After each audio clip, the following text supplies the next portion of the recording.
You about to start the countdown? Start the stream, nigga. I forgot about the countdown, my boy. Already in here. It is what it is.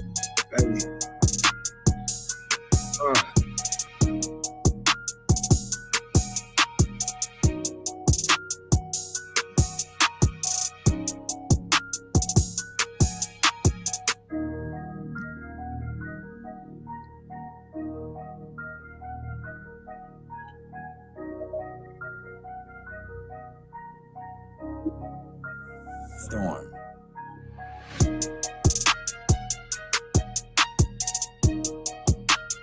Atlanta United.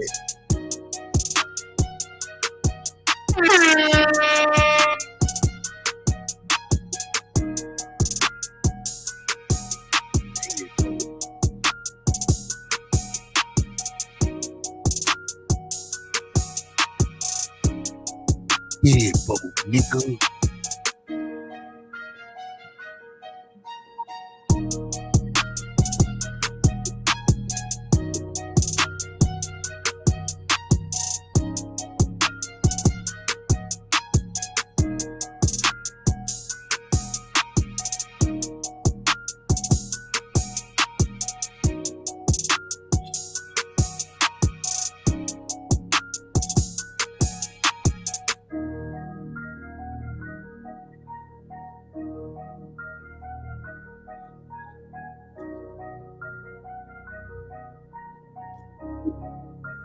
Storm.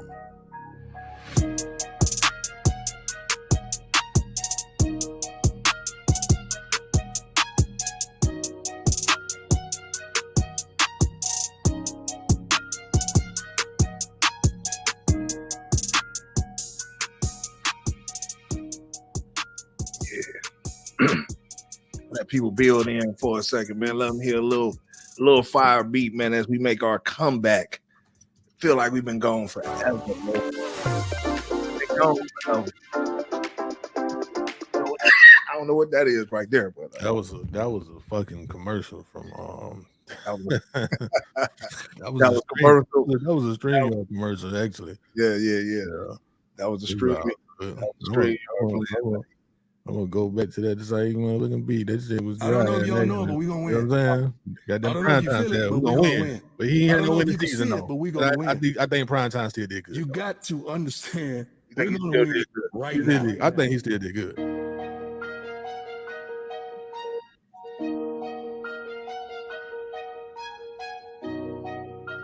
Yeah. Let's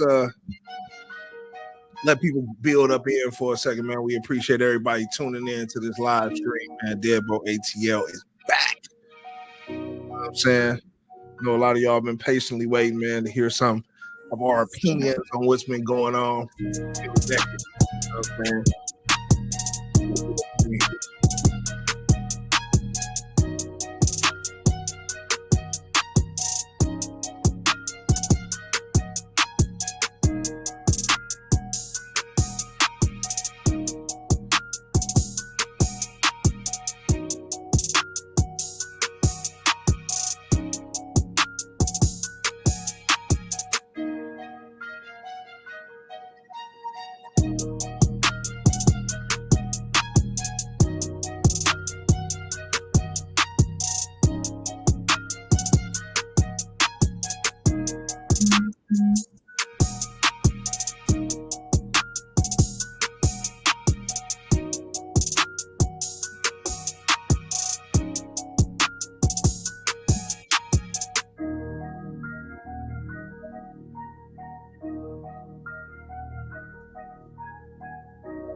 Storm.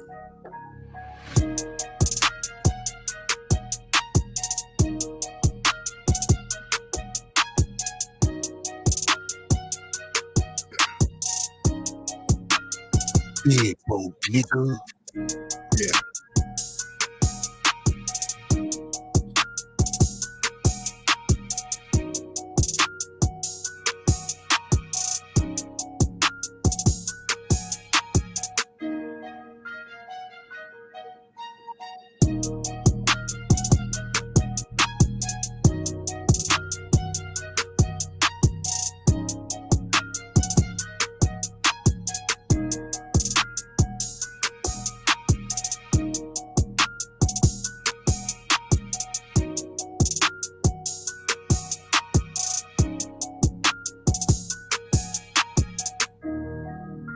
Travo. Let's get to it.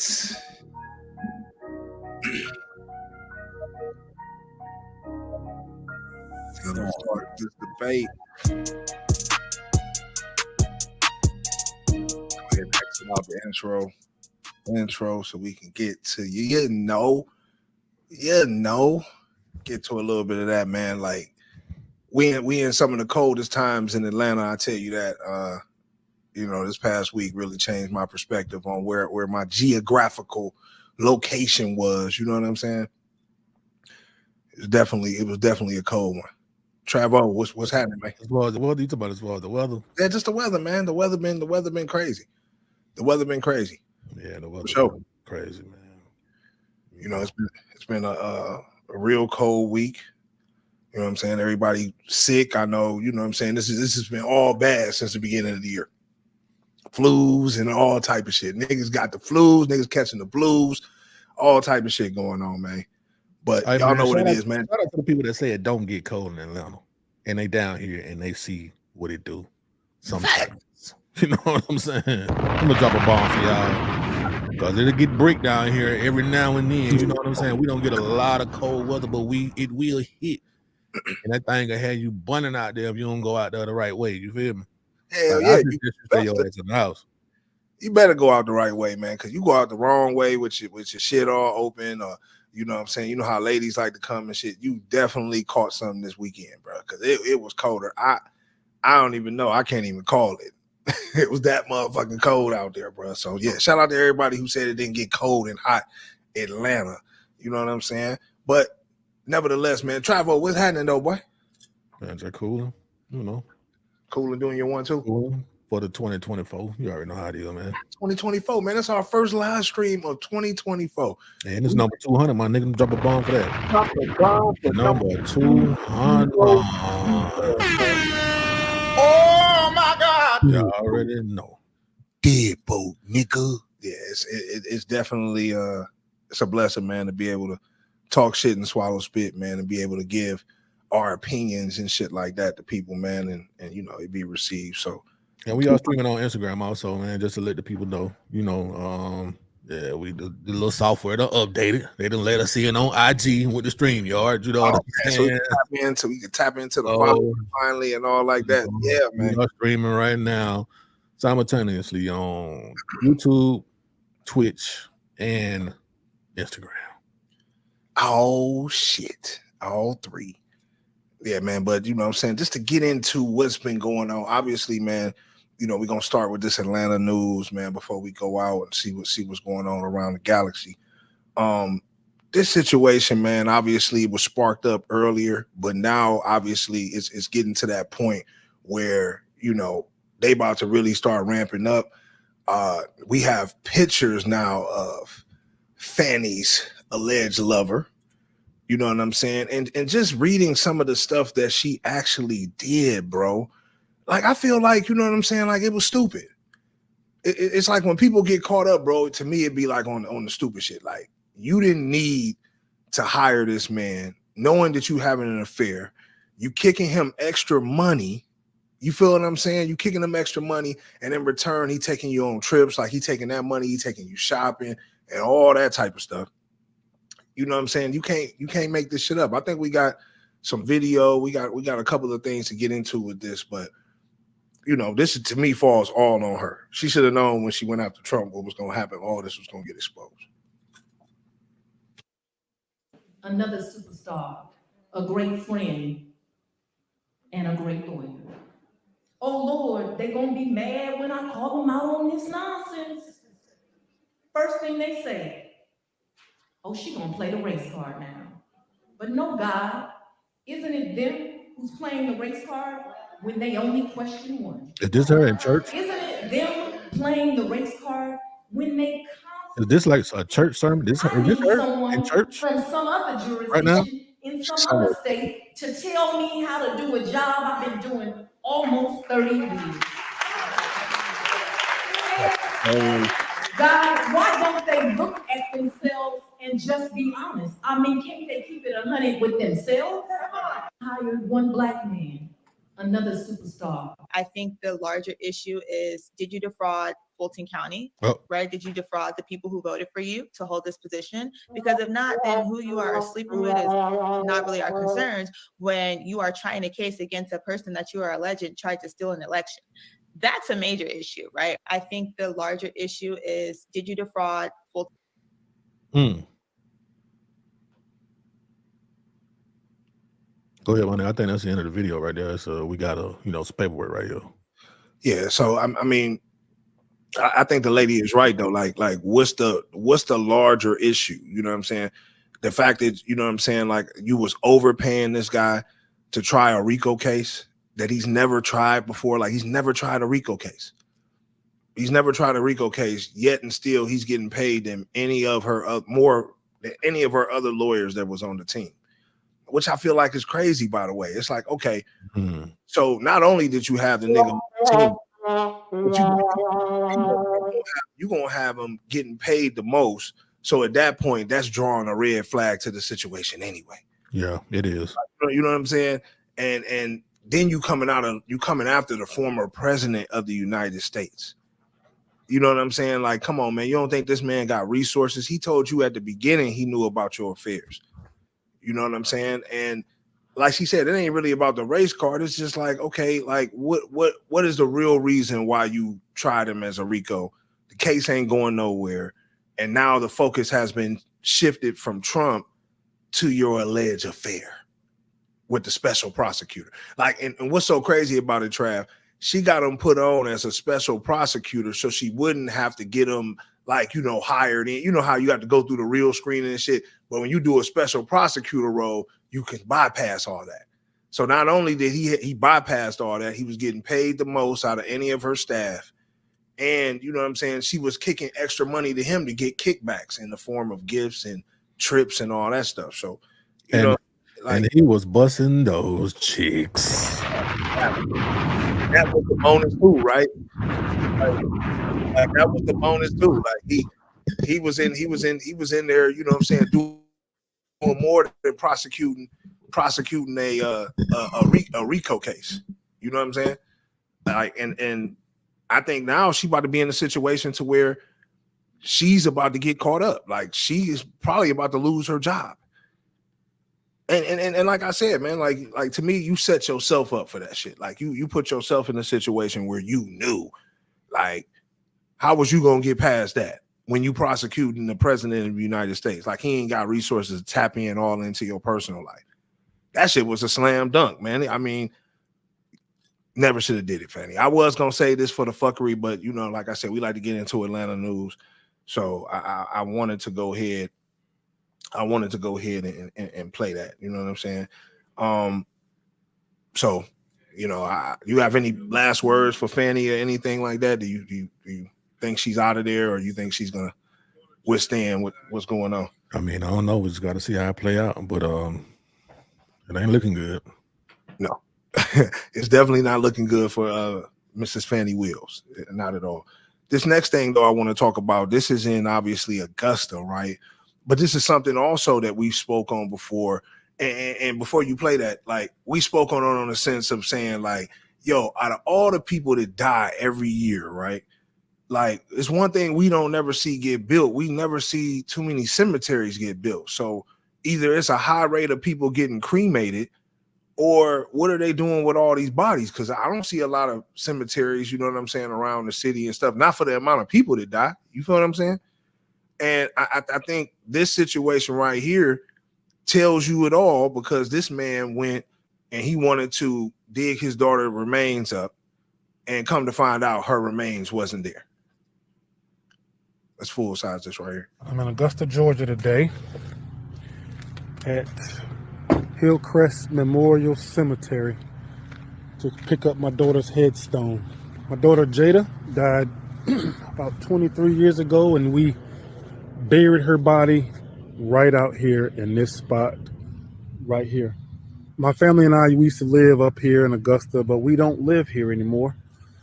So about 6-8 months ago, we decided to inter my daughter's body and, cremate the remains so that we could carry her memory on around our neck instead of, coming up to a place where we don't even live anymore. It's kind of far away. Fast forward, the cemetery dug the grave site up. We bought 3 plots in this area. She was supposed to be buried in the middle one. They dug up the middle spot and couldn't find any remains. So they dug up the second spot and the third spot and didn't find any remains.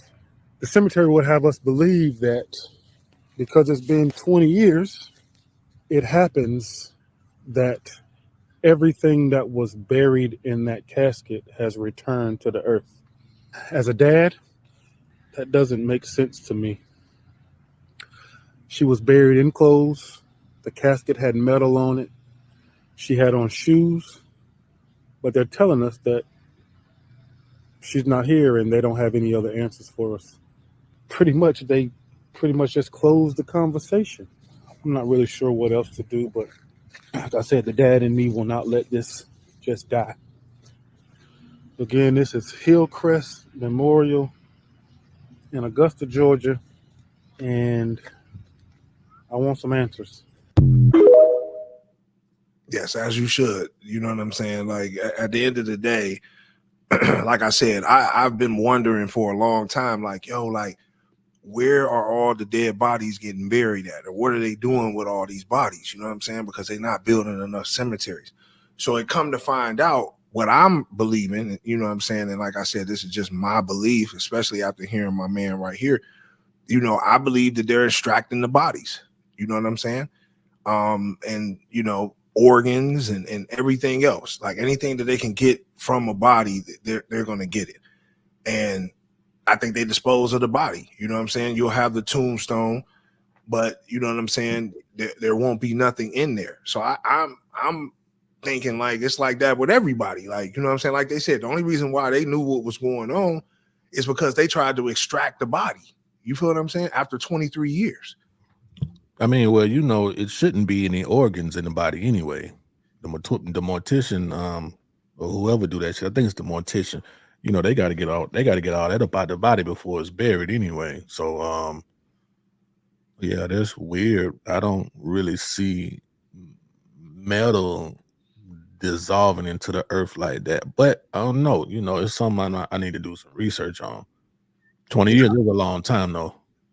Yeah, I mean, yeah, and like he said, it was 23 years, but at the same time, it's still a situation to where it's like, okay, what about shoes? What about, like he said, clothes? Like you said, the metal, it's a lot of stuff that still should have been there. Like, for her not to be in her casket, yeah, that is spooky. And like, it just makes you wonder, like, what all are they taking and what all are they doing with these bodies after, they're buried, because you don't see them go into the ground. You might see a couple, some little dirt get put on them, but ain't nobody staying until, you know what I'm saying, they're buried back into the dirt. So, it makes you wonder, you know what I mean? And I think if some more people end up exposing it, then it's going to expose the whole funeral game. Because you know, funerals now, especially with inflation, going to run you about close to 20 bands. 15,000 to do a nice funeral, because the standard was 10, and that's been for a while. Like, you just gotta have 10,000 or so, to bury. You know what I'm saying? So now it gotta be 15 or 20. Mm-hmm. So you paying 15, 20,000 to bury your loved one, give them a proper send off, and then these people are hijacking the body and doing Lord knows with it. Like, you know what I'm saying? Like, so that's. As a father, I would be tripping too. Like, where's my daughter at? And you ain't gonna give me no real answer. Talking about she went back to the earth. That be that bullshit that they try to get off on niggas. Like, just to be, to keep it a bean. Like, to me, that's bullshit. That's what they try to get off on niggas. Like, oh yeah, it went back to the earth. Like you can't look that up and see, does metal dissolve into the earth? I don't think so. You know what I'm saying? And for him not to see, no casket remains, no shoes, no clothes, I feel him. I understand why he feels the way that he feels. You know what I'm saying? But that's a real crazy situation. So I hope he gets some type of answer. I mean, people do steal graves though. People do, you know, Yeah. they dig up bodies all the time, man. She probably been gone, man. And then it looks like wherever she might have been buried, they look like a fresh Well, they dug her up. They fresh dug. patches or They what? dug Oh, they dug her up to see. Gotcha. Yeah. They dug her. He They did, dug he her did up. say that. Yeah, so they didn't dug her up and stuff like that. So yeah, like it's you know it's one of those things to where But what made him want to dig his daughter's body up? Did he say that in the video? I don't think he yeah, did. yeah, no, he said that. He said, man, they've moved, and what they wanted to do was extract her body, get the remains cremated, and then have it to where they have a little bit of her walking around in necklaces and stuff like that. Which is Hey, cool. you know what? In my personal opinion, my guy, I think she is amongst us right now, walking around on the earth. You think she's reincarnated? Hey man, you just never know, bro. You feel me? That's You think freaky. she's reincarnated? That's So what freaky. You know, my mind go way out there, and I believe in a whole lot of stuff. Other people would think I'm crazy, but you just never know, especially in situations like this. What a body at? Yeah, I mean, it could be a lot of weird shit going on, but I agree, there's some weird shit going on. Beetlejuice then came and got her. Going on with that. Back to the Atlanta, you know what I'm saying? You know what's so crazy? This next thing we're gonna talk about. I didn't know it's been 40 plus years since Atlanta built a new hotel. Like, you know what I'm saying? It's been like damn near, you know what I'm saying, a little bit over 40 years. And now they're building, downtown, I should say. A new building, a new hotel. 40 years has been officially open. This week it's 42 floors. You know what I'm saying? It's connected to the Mercedes-Benz. I think that looks dope. I think we got some pictures of it on the inside. Okay.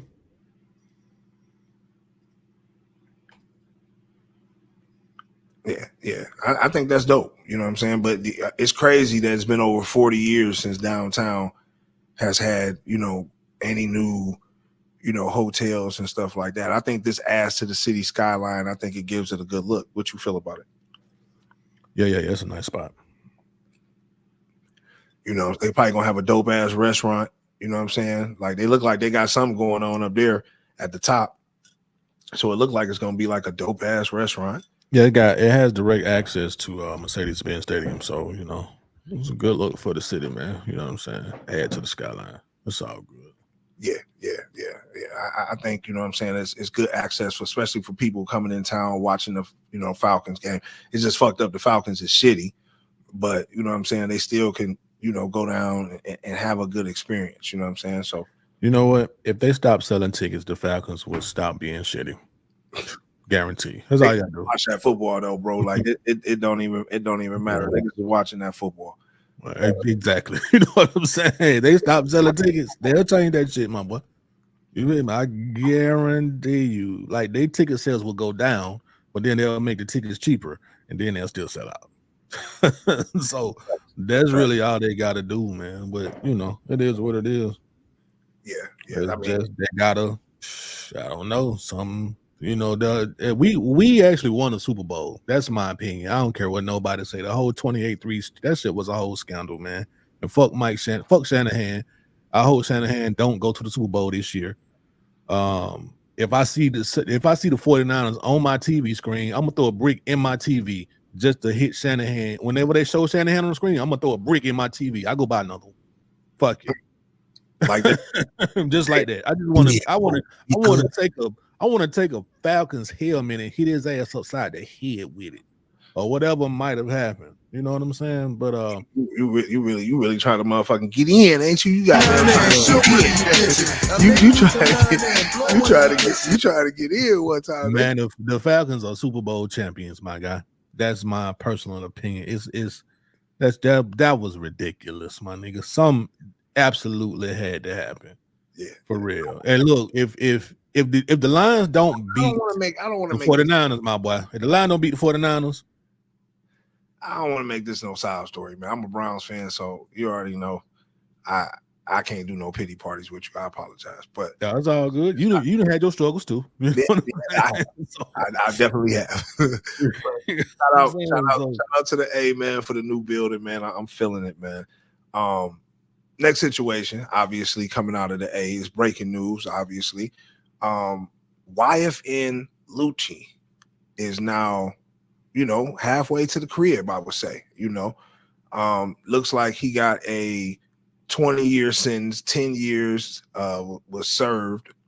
I thought he was going to stay in that whole 10 years, but his lawyer like, yo, they're going to give him time served, and he's only going to have to do another 3.5 months, and then he's walking from that RICO case, and pled to a few lesser charges because, he was on the books for that murder where he was supposed to have been the driver, and they didn't, obviously he didn't plead to that. So they didn't charge him with that. And he got some of the lesser charges, gang affiliation, all like that. But the fact he's going to be home in 3.5 months, what do you feel like this is going to mean for Young Thug? Like, because Thug been in there, what, about two years now? I don't know if Thug been locked up. I don't know. Maybe a year. Thug been locked up about a year. I think he got locked up in January last year or something. Or did the jury selection start in January last year? Is that what that was? It was something. I think he's been locked up close to 2 years because he's been locked up. Lucci been locked up 3 years. You know what I'm saying? So Lucci got locked up in 2021.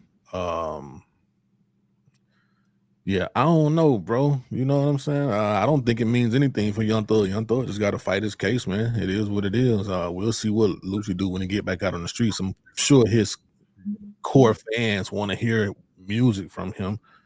But Lucci has some songs though, man. I mean, a couple songs that was all right. I think he was falling off a little bit though before he went to jail. You know what I'm saying? I know he was, but see, he was in some real street beef. You know what I'm saying? Fucking with a couple of people that's tied in with that situation. They was like, yo, dude can't sleep at night type shit. Like he was stipulations of his probation, he can't be around none of them niggas he used to hang around. Facts. You know what I'm saying? So let's hope he don't violate that, because sometimes it's hard to be around your niggas, to not be around your niggas. It's hard. You know what I'm saying? You be trying to do shit in silence. You don't want to talk on the phone. You don't know who watching your house. You know what I'm saying? Motherfuckers in the trunk, pulling up, coming to the garage and shit, getting out the car.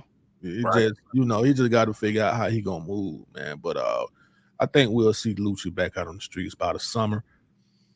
Based on what I've read, he got to serve 10. He's not already been locked up 3, so he got to do a third of his time. Prosecutors have already agreed to they're gonna stand down, let him go to parole and all that stuff. So as long as he don't get into nothing, if I'm him, I'm going to PC. I ain't even messing with the general pop. I ain't doing shit. I'm trying to get up out of there, put me in solitary, whatever you need to do for them 3.5 months, so I can roll out. I personally think that this is gonna help Young Thug, because I think if Lucci was able to get away from the murder charge, right? Like he was able to skate around that murder charge.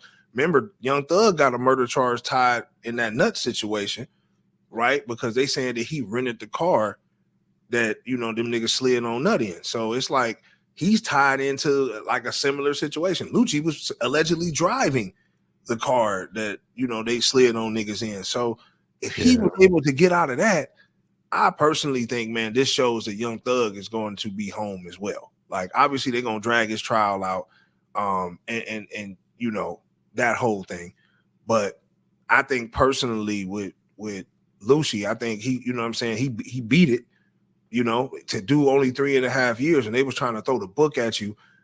You was tied into this whole murder situation, and it really was looking bad for you. And for you to, end up coming home in 3.5 months, I think it's a major win. And I think in a way that's going to tie into what Young Thug got going on, because they both kind of got similar situations dealing with cars that was used in murders.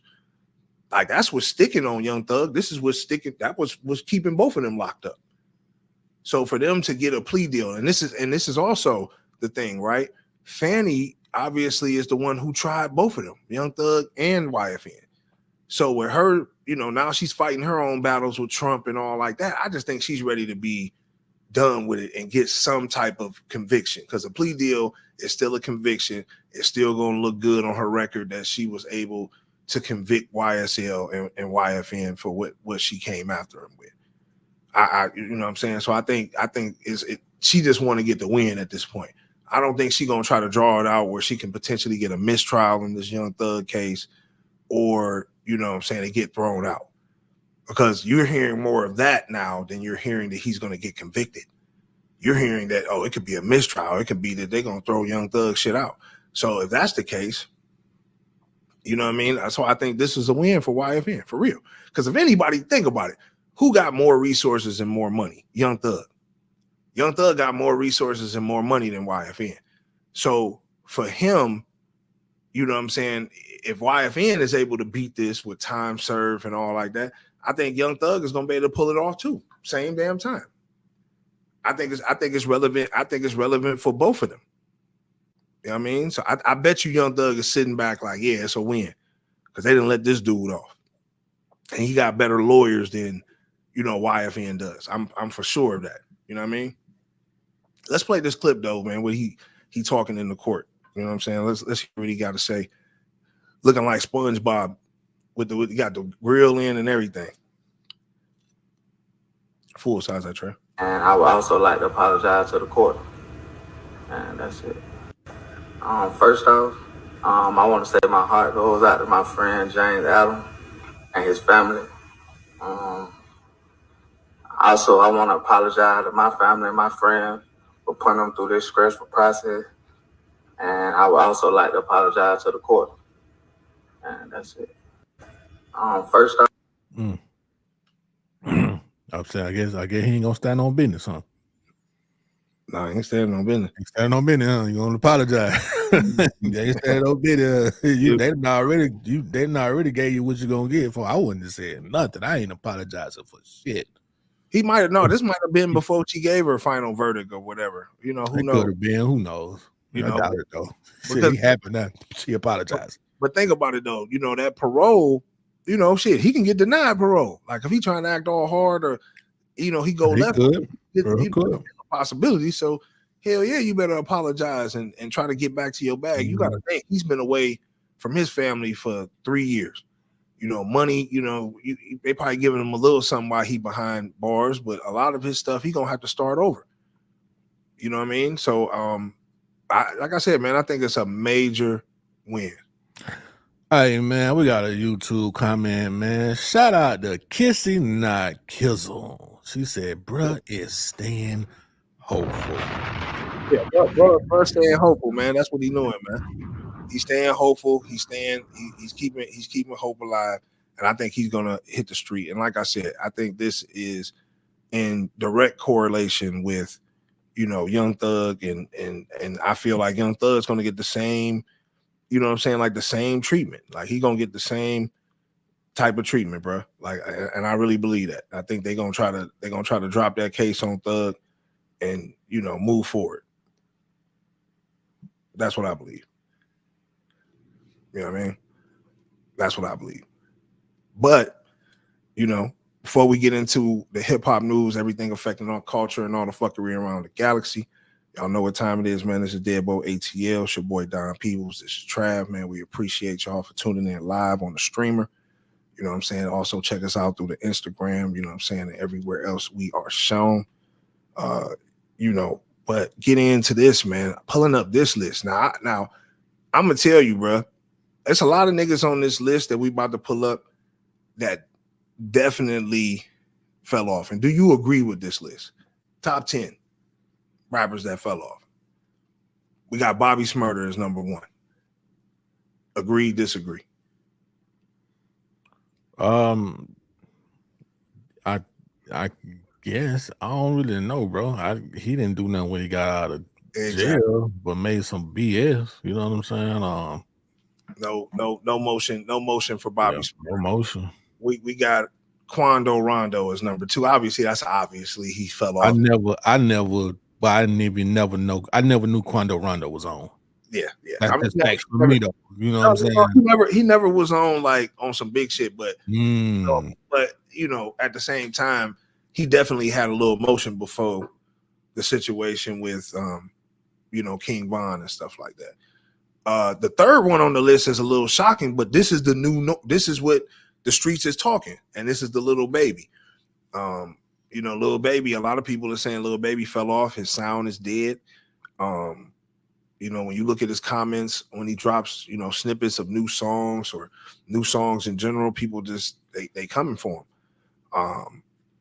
I don't think a rapper can go against what made him hot.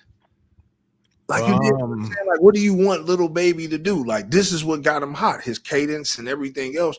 What is he supposed to do? I think where Lil Baby has lost the people at is now he's more so chasing fashion, and it's all about, I think a lot of these artists, man, even though, they come out and they come out a certain type of way, when they get to the bag, it's like they forget about, their music and their authenticity and why people really like them. Like niggas getting tired of you shitting on them. Like, you feel what I'm saying? Like niggas don't like that shit cool for a minute. But when you get so disconnected where you always in Paris and you at these fashion shows, you getting away from your core fan base. So now you don't have a core fan base really rocking with you no more. Your tour sales have declined and stuff like that. You was canceling dates on your last tour. Now you being mentioned as one of the top 10 rappers that fell off. I think that's bad. I think that's bad. You know what I'm saying? But it also goes, because I remember we talked about Lil Baby before when we was talking about, early on in the podcasting days, we talking about Lil Baby. But, talking about, how Migos had kind of fell off and now Lil Baby is picked up. And remember, we was like, oh, Lil Baby hot, he's steaming, da-da-da. And now he's being mentioned as somebody who fell off. Yeah, the thing about Lil Baby, though, Lil Baby just dropped a trash project and people had high expectations for it. I think he can bounce back, but he got to work, though. He got to put the work in, nigga. A lot of them niggas like, hey, that shit was terrible, bro. That shit was garbage. That shit was trash. You know what I'm saying? That shit was trash, nigga. And I wouldn't have seen Lil Baby at one music fest. He do a great set, but them songs like that, leave that shit out of your set, bro. Hey, all that shit, trash. I need to make that a sound effect. Trash. You know what I'm saying? Like, come on, baby. You all right, bro. You know what I'm saying? You gotta, I don't know, man. Like, nigga, your beat selection don't be fire. And where it wasn't on his last project. Now you can come back, bro. Lil Baby got a chance to come back because he's still kind of relevant. You know what I'm saying? Right. He can drop a feature on somebody's shit, so I think he still got a chance. He just had a flop moment. You know what I'm saying? But you gotta redeem yourself, baby. You got to redeem yourself, Lil Baby. Yeah. Yeah. I mean, I agree. Hey, the fuck is that? I definitely agree with you, man. I think Lil Baby definitely has an opportunity to bounce back, but we'll see what he does. The next one on this list, NBA YoungBoy. Now, obviously, I'm not an NBA YoungBoy fan. Obviously, that's not my type of music or whatever the case may be. But at the end of the day, I know how influential he is to these youngsters and stuff like that. I can't never say NBA YoungBoy. Just for me being online, seeing what's going on, I think he oversaturates himself now with a lot of projects. Like he's dropping a lot of music, stuff like that, and then also being on Gravedigger Mountain out in Utah, maybe he's just disconnected. Obviously he can't tour, he can't do certain things. So, you're only getting videos and you're only getting music, and that's why he's putting out so much. I just think, I think NBA just need to drop a solid project. You know what I'm saying? Instead of just putting out a whole bunch of music, what he been doing. The next one. Hold on, let me say this right quick, like about NBA YoungBoy. Here's the thing about NBA YoungBoy, bro. He for the younger crowd. They rock with him. People, nigga, the crowd that's like, I'm gonna go ahead and say from 13 to 20, they rock with bro, man. Yeah, and that's what I'm saying. Like, I don't know why he do drop too much. He just dropped the album, nigga, like Friday. why we bullshit? So he dropped too much music, but is it all recycled? I don't know, because I don't really tap into NBA YoungBoy music like that. It's not, like he's not bad, you know what I'm saying? But it just ain't really for me, for real. I think YoungBoy. Young Boy, like you said, this really ain't for me. I think he's still hot amongst the kids. You know, they still rock with him, but I think his sales and everything else is going down because he's saturating himself. The next one though, he been fell off for a minute. I think it's still kind of, if you really think about it, bro, we got to give Rich Homie Quan his flowers. You know what I'm saying? Because Rich Homie Quan for sure had the wave early on in the mid 2000s. You know what I'm saying? 2010, 2011, 2012. Like, you know what I'm saying? Like Rich Homie was that dude. Like he had cuts and everything. I think once he did that flex song and he started gyrating and doing that weird ass dance and shit, I think after that, that's where we seen the decline of him. You know, because I can't really say, well, he left Rich Gang and that's why. No, because he had that flex after Rich Gang, and that was a smash. But I think you know, once you do something that compromises your character, sometimes, you know, people don't respect that. I don't think they received it well. That was a hit song for him.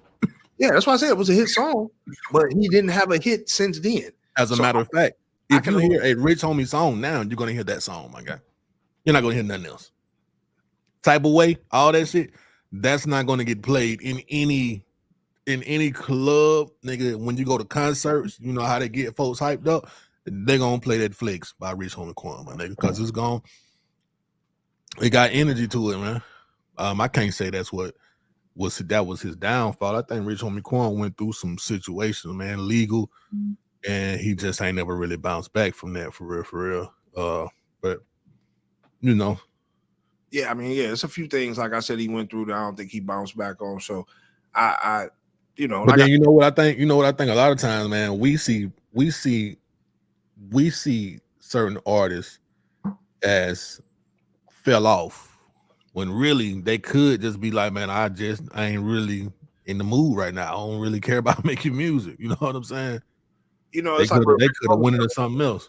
Well, Rich Homie, though, I don't see it that way, though. I think maybe like, because I know one of your references might be 3000, but I think with Rich Homie, he wasn't trying to fall out the limelight. I just think he fell out the limelight, like I said, from gyrating and I think leaving the side of Young Thug. I think those should be two of the contributing reasons why the mainstream just kind of, it's like they had to pick a side. Like, think about it. When the industry has to pick a side, who they picking sides on with now? NBA YoungBoy and Lil Durk. If you mess with Lil Durk, you don't mess with NBA YoungBoy and vice versa. That's caused the NBA YoungBoy to miss a lot of money. That's what got Quando Rondo exiled, because everybody got to pick a side. I think that was a pick a side moment because Young Thug stopped rocking with Rich Homie Quan. And the reason, and I think Rich Homie Quan really stopped rocking with Young Thug because of that Peanut situation. You know, Rich Homie Quan was good friends with Peanut, and it's alleged that Young Thug is the one that, you know, turned his TV. So it's kind of like, okay, that's why, you know, because that's where, you know, Nut got killed like around 2016, 2017. This is when they kind of fell back from each other.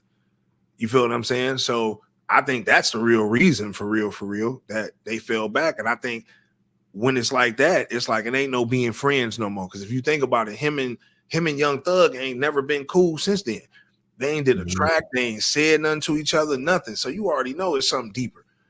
It's something deeper, bro. And it's like with that situation, like, okay, what do you do at that point? Like, you know what I'm saying? It's either you rocking with Rich Homie or you rocking with me. And who the industry mostly mess with? They mess with Young Thug. That's who they mostly mess with. So that's why I think Rich Homie has fell off. I don't think it had nothing to do with him. I just think the industry controls who's hot and who's not. Like, for real. Like, yeah, you can go viral, but it's like, you know, Rich Homie came before the viral days. You know what I'm saying? It's like they control in a sense who stay hot and who don't. And I think they faded Rich Homie out once they knew what was going on with him and Young Thug. It was either you had to choose one or the other. I think they rolled with Thug. Let's get that list pulled up a little bit. I can't even, you know, I ain't got my G's on. I can't even see it. Let's get that list up. The number 6, I don't know. Yeah, we can skip him. He's you should know why he fell off, people. Number 7, I mean, I know him for Panda. You feel what I'm saying? He had the number 1 song in the world. That's it. At one point in time. my opinion, should anybody fall off that ever got a number one song in the world? Like, if you like, think about it. When you have a number one song in the world, it's like you should never fall off. You should always have 500,000 people supporting you. You should always be able to tour with that. You know what I'm saying? Like, to be honest, like to have a number one song in the world. So I think he's another example of the industry just stopped pushing. They stopped pushing him, and he didn't have a core fan base to sustain his momentum. You know, he had all like hypees and shit like that, you know, with that Panda. It really wasn't no core fans and stuff. And I think he never rebounded from that. I think the next one, man, I think the Baby. I mean, yeah, I mean, you know, it's like whoever they put in the algorithm that fell off, they end up falling off. You know, you started seeing that shit in the algorithm with Lil Baby, like, oh yeah, he fell off. You know what I'm saying? And da da da. And now, like, yeah, you look up, Lil Baby has fallen off. Like, you know, he makes some music, and it go in one ear and it go out the other now. You know what I'm saying? And nothing is sticking. I think that's another prime example. I mean, at one point in time he was hot, but I think he rode his wave too long. And it's like his style is not like a Nas style. It's not like a Jay-Z style. It's not like, you know, it's not like a style that can transition the test of time. It's like you hear it for a moment.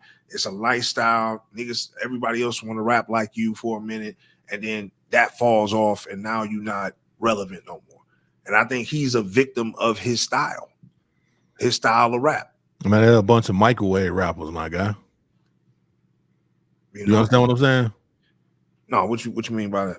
Microwave. You know, you use a microwave, you get it done quick. It cooks quick. True. And it's over with.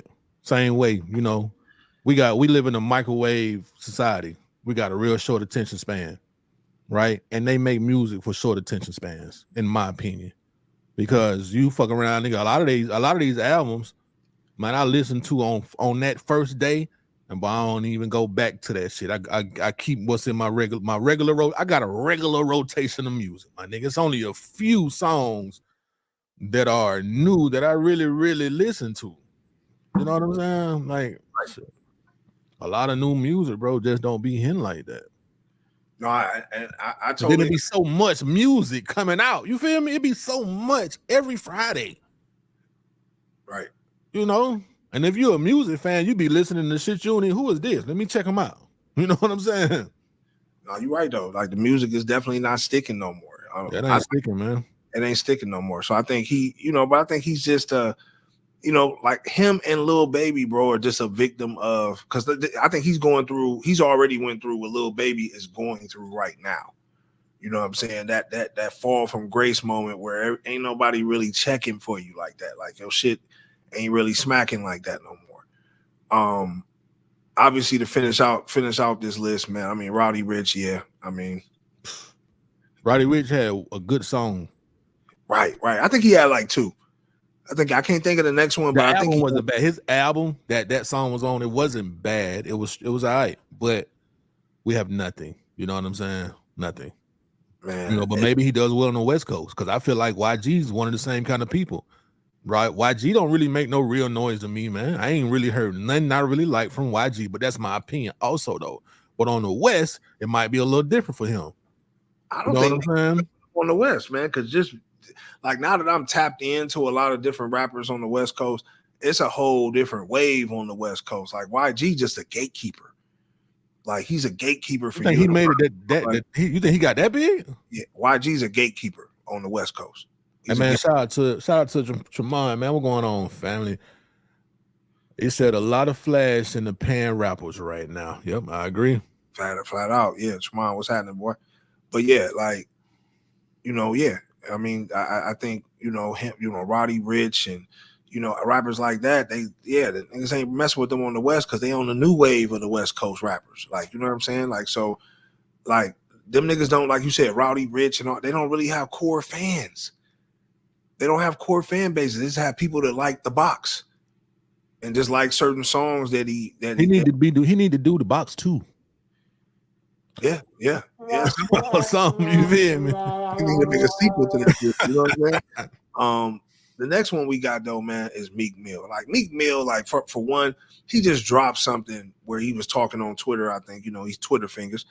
He said, "I charge niggas $250." I said 250, 250K. You know what I'm saying, for a verse. If you got, oh my God, if you got 150 on site, I'm letting it go right on. We can make it work. I'm like, bro, who's paying you 250K for a verse? Right. Like that verse ain't going nowhere. Like, where's the verse going? That shit ain't gonna make it to the radio. Like you're not even signed right now, my guy. So it's kind of, hey, my nigga. What I told you earlier, I'm gonna make this shit a sound effect, my boy. Meek Mill. Shit trash. It's trash. That nigga is trash, man. Now, Meek Mill do a lot of shouting and shit. I don't like that. He not bad. He not a bad rapper to me. You know what I'm saying? He all right. But all that shouting and shit, and then you be repeating yourself. You say the same shit. Then all the rounds for real, bro. Same thing. Right. You know what I'm saying? Like, is we know you got some money, my nigga. We know you do, bro. Right. And that's what he's trying to say. Like, oh, I'm charging niggas this. I'm like, bro, ain't nobody paying. I want to know, first off, I want to know who paid you $250 for a fucking verse. Rick Ross. $250. Like, you know what I'm saying? Like that. I mean, the album was all right, but it wasn't like how y'all was pumping it up to be. Like, you're right. That shit. All right, my boy. That shit wasn't smacking like it was supposed to. And the last nigga on this list, we ain't even about to bring up. I mean, Polo G. Like, come on, man.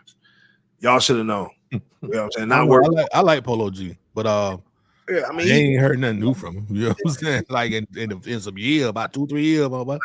Like Tremont say, man, a lot of flash in the pan rappers. That's what we got. But one of the rappers, man, who came out in the 2016s, early 2017s, that was, somebody I didn't think would have this type of longevity, but we got to shout my man out, 21 Savage.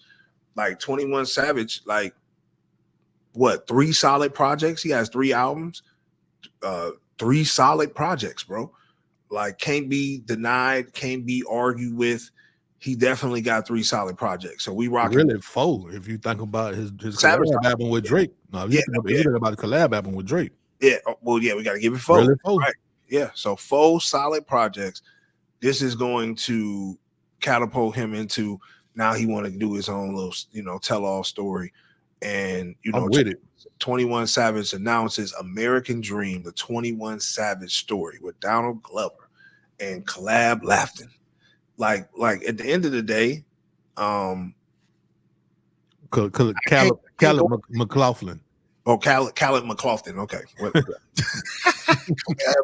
Whatever that nigga name is. Whatever his name is. But yeah, I mean, like this situation, like I don't know if I'm feeling Donald Glover as 21. Like, I know he's a pretty good actor though. I will give it that. I can see, I don't know. I'm gonna give Donald a chance, but it's just like I felt like maybe getting somebody like how they got homie to do Eazy-E. Before he did Eazy-E, we didn't know who he was. I think that would have been cool to have somebody like that do 21 Savage versus somebody that you're gonna look at like, come on, bro, like you know what I'm saying? Like, we know you for making music, we know you from, you know what I'm saying, the Shy, or no, ATL, right? Yeah. He from Atlanta though. I mean, I fought with it. I see that.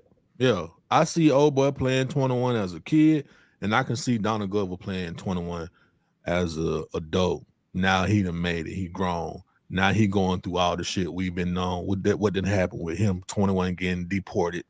Yeah, I can see that.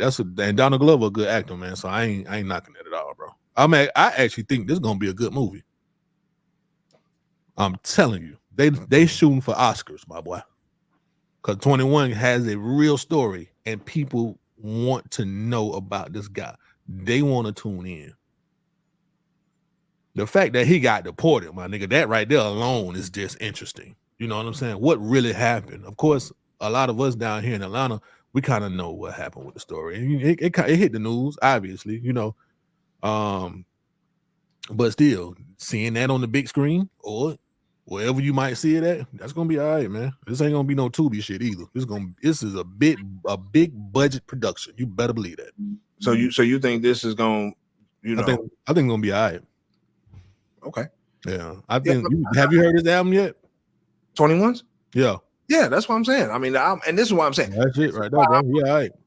This is why I'm going to give him the benefit of the doubt with this, because I feel like, okay, bro, if you going to do this album, I mean, if you doing this but all your albums are a success, like you can't be denied, bro. Like I can't even lie. Like that's why I said I got to give 21 Savage his flowers, because he has dropped solid project after project. So I know he's going to put his Let me ask you something. So let me ask you something. Is 21 Savage that one guy that really surprised you as far as the rest of the Atlanta rappers? Facts. I didn't think 21 can, like, to be honest, it's Future and then 21 Savage. 21. Yeah, 21, man, be right. I fuck with 21, man. It's Future and then 21 Savage, or 21 Savage then Future, whatever you want to call it now. You know, like 21 Savage deserves to be in the GOAT conversation. I know the Wizard, one of y'all greatest, man, but I like 21 Savage music more than I like Future. You know what I'm saying? I listen to 21 Savage more than I listen to Future. Yeah, 21 Savage got more riding music than Future do. Like Future, you got to be in a certain zone, a club, strip club, lounge. You know what I'm saying? Party. You know what I'm saying? Like he got to turn up. You know, I think it ain't too many folk got a March Madness. You know what I'm saying? But no, facts. Yeah, but still, you know. Yeah, I fuck with 21, man. 21 man. Yeah, 21, you know, is you know, like I said, like I think they make two different types of music in a sense. You know, Future more so caters to the club, 21 just dropping tracks. And that's what I'm saying. I'm anxious to see how this is gonna turn out. You know, he got some heavy hitters in this thing, so we will see. Like I said, his albums have been fire. So if he ends up making a great story, and it is something that okay, everybody ends up getting behind and ends up being like a smash, then yeah, 21 might be the GOAT, nigga. Might be the GOAT of Atlanta right now. Like, you know what I'm saying? Like, you can't deny. I just wish he put I just wish I think he should be at a point now. I think he should be able to do more for his artists than what he does. You know, I know artists personally, I ain't gonna call their names out on the show, but you know, I think he should be at that point now where, bro, you really should be confident in yourself as the head honcho to where you can put out anybody from Atlanta. You should have been dropped like a mixtape or something like that, you know, featuring some of these dudes who are signed to you. And I think that would have been the appropriate thing to do. That's the only thing I'm disappointed at him about. I mean, isn't he responsible for Young Nudie? I mean, they both got their own independent situations. I think so. Nudie ain't signed to 21. No. Okay, got you. They got their own. Yeah. They got their own independent situation. I thought at first too he was, but I'm pretty sure 21 helped him get his deal. You know, but young Nudie, he stands on his own. So that's why I'm saying, like, I think if 21 can just get his label, because he got some fire artists on this label, bro. He definitely real recognized Rio. Definitely one of the fires. Are they working? Yeah, real recognized Rio dropping projects, dropping videos. You know, he got a new project about to get ready to drop. So he's doing his 1-2, trying to, you know what I'm saying, keep the steam going. But I think it's up to 21 if he gonna bring him on in and really get behind him for real. You know what I'm saying? But you know, other than that, how we know 21 ain't telling that man go back, bro? That ain't it. Go back. That's not it. I don't think it's. I don't think it's like that. I'm just asking. You know what I'm saying? You know, you just never know. He probably already went back and you know, I'm not saying that 21 hasn't because as we know the stories about Jay-Z. Jay-Z was turning niggas down, like telling niggas, nope, go back, make some more music, go back. Man, but Jay don't sound good enough. All his niggas weak, but the world knew who all his niggas was at that time, right? They did. Oh yeah, you're right. They did. You're right. That's facts. Yeah, like, you're right about that. The world doesn't know who some of these people are that are signed to him. You feel what I'm saying? And that's all I'm saying. Just give them some more light and let the people judge if they gonna, you know, rock with them or not. Like if not, then you know it shouldn't be that they getting held back. You know what I'm saying, or feel like they getting held back. That's all I'm saying as far as with that. But to flip the topic all the way around, right? I just wanted to show this situation. You know, we like to show real shit on the show. I think this is a terrible situation right here, man. And it just goes to show like certain parts of the world and how they conduct themselves and what they do is crazy. So a 9 and 10-year-old girls are being sold as wives to 55-year-old men. Like, I think this is, it just made me like my stomach drop when I seen this. I want to play this though, and let the people talk about it. Has been sealed. 9-year-old Litan and 4-year-old Zeton for $1,000 each. Do you know why they're selling you? The journalist asked Zeton. Because we are a poor family and don't have any food to eat, she says. Are you scared? He asks. Yes, I am. Another family in Gore province borrowed money from their 70-year-old neighbor. Now he's demanding it back, but they have nothing to give except their 10-year-old daughter, Magul. I don't want to leave my parents. Days later, she discovers the sale has been finalized. A bearded man who claims he's 55 years old comes to collect her. He's bought Parwana for 200,000 Afghan. Go ahead, Al. So I mean, this situation, I feel like, bro, it's crazy to me. Like, you know what I'm saying? It's like, damn, you don't have the money to pay the debt.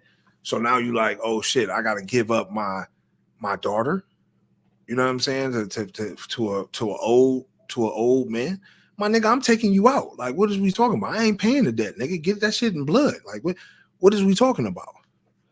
You know what I'm saying? But it's crazy how this is being, this is happening all around the world. This is just one story, but a lot of these older people, man, they prey on these young, these poor families and shit, and come in and give you a couple dollars and want to take your kids and do shit like that. Like, what would you want to marry?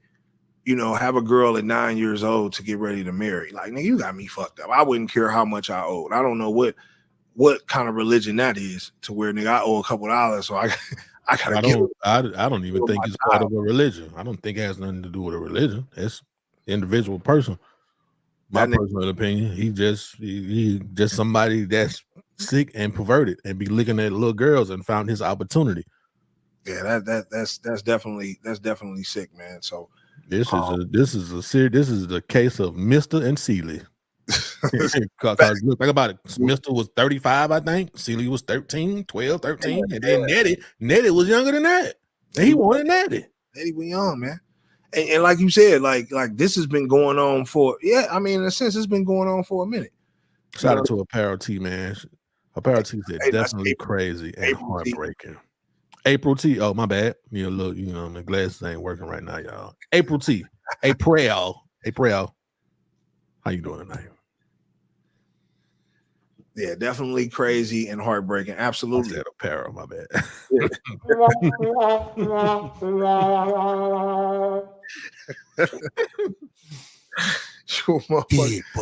a motherfucking fool, cuz. But yeah, shout out to the comments, man. Staying lit. But yeah, I mean, it's definitely heartbreaking. It's definitely crazy.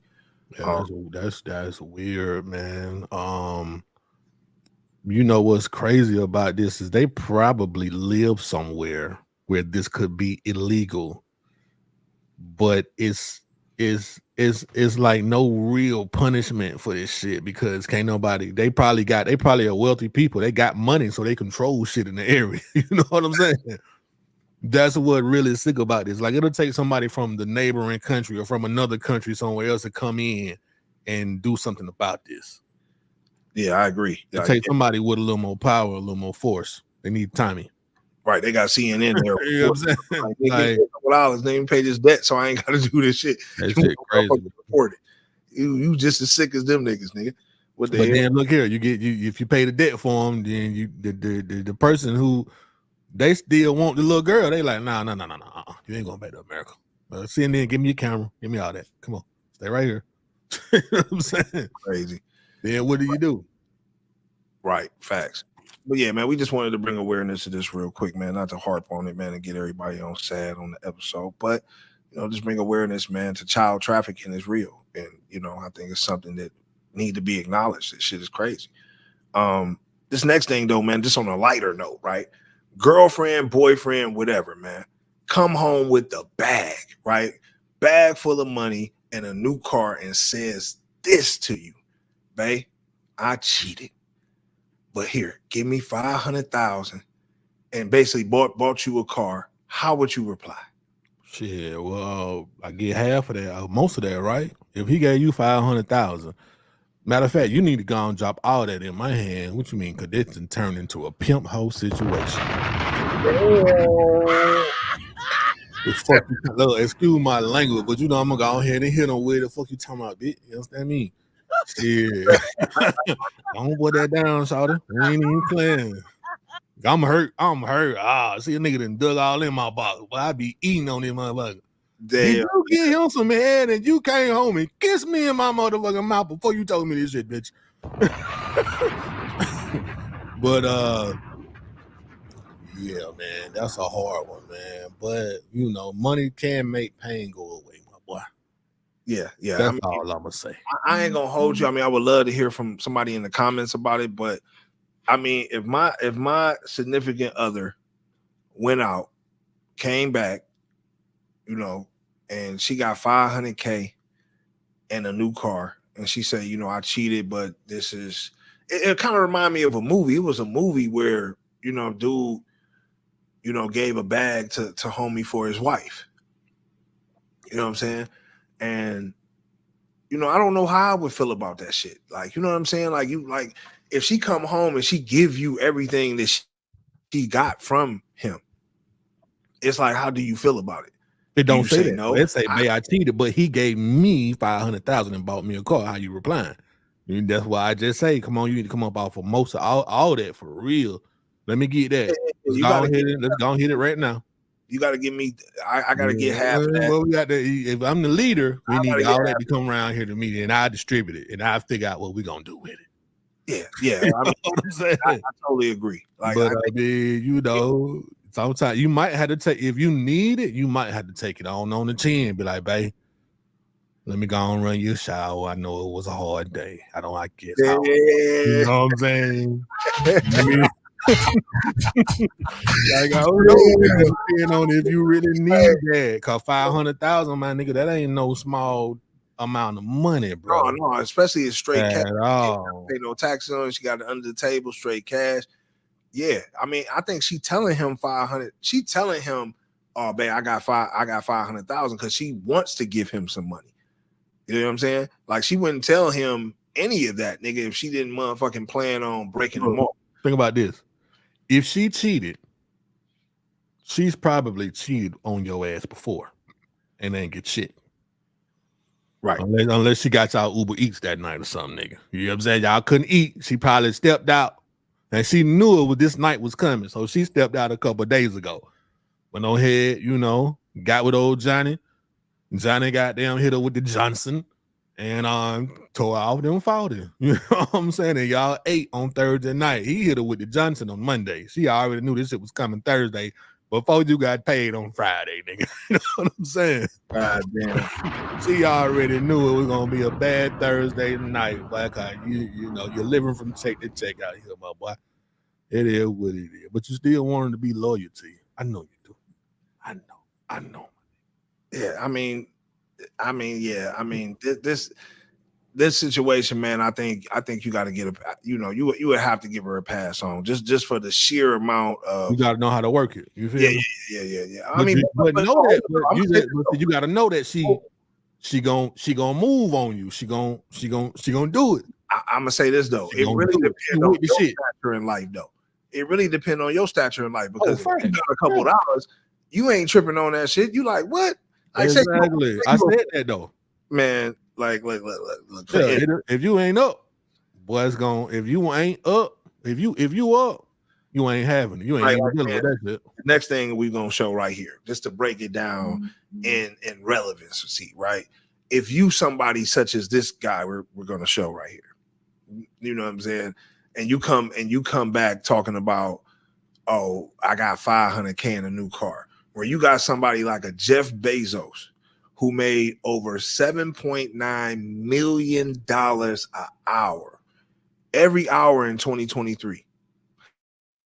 So under 13 minutes, man, he made the equivalent with what an average person makes in a lifetime.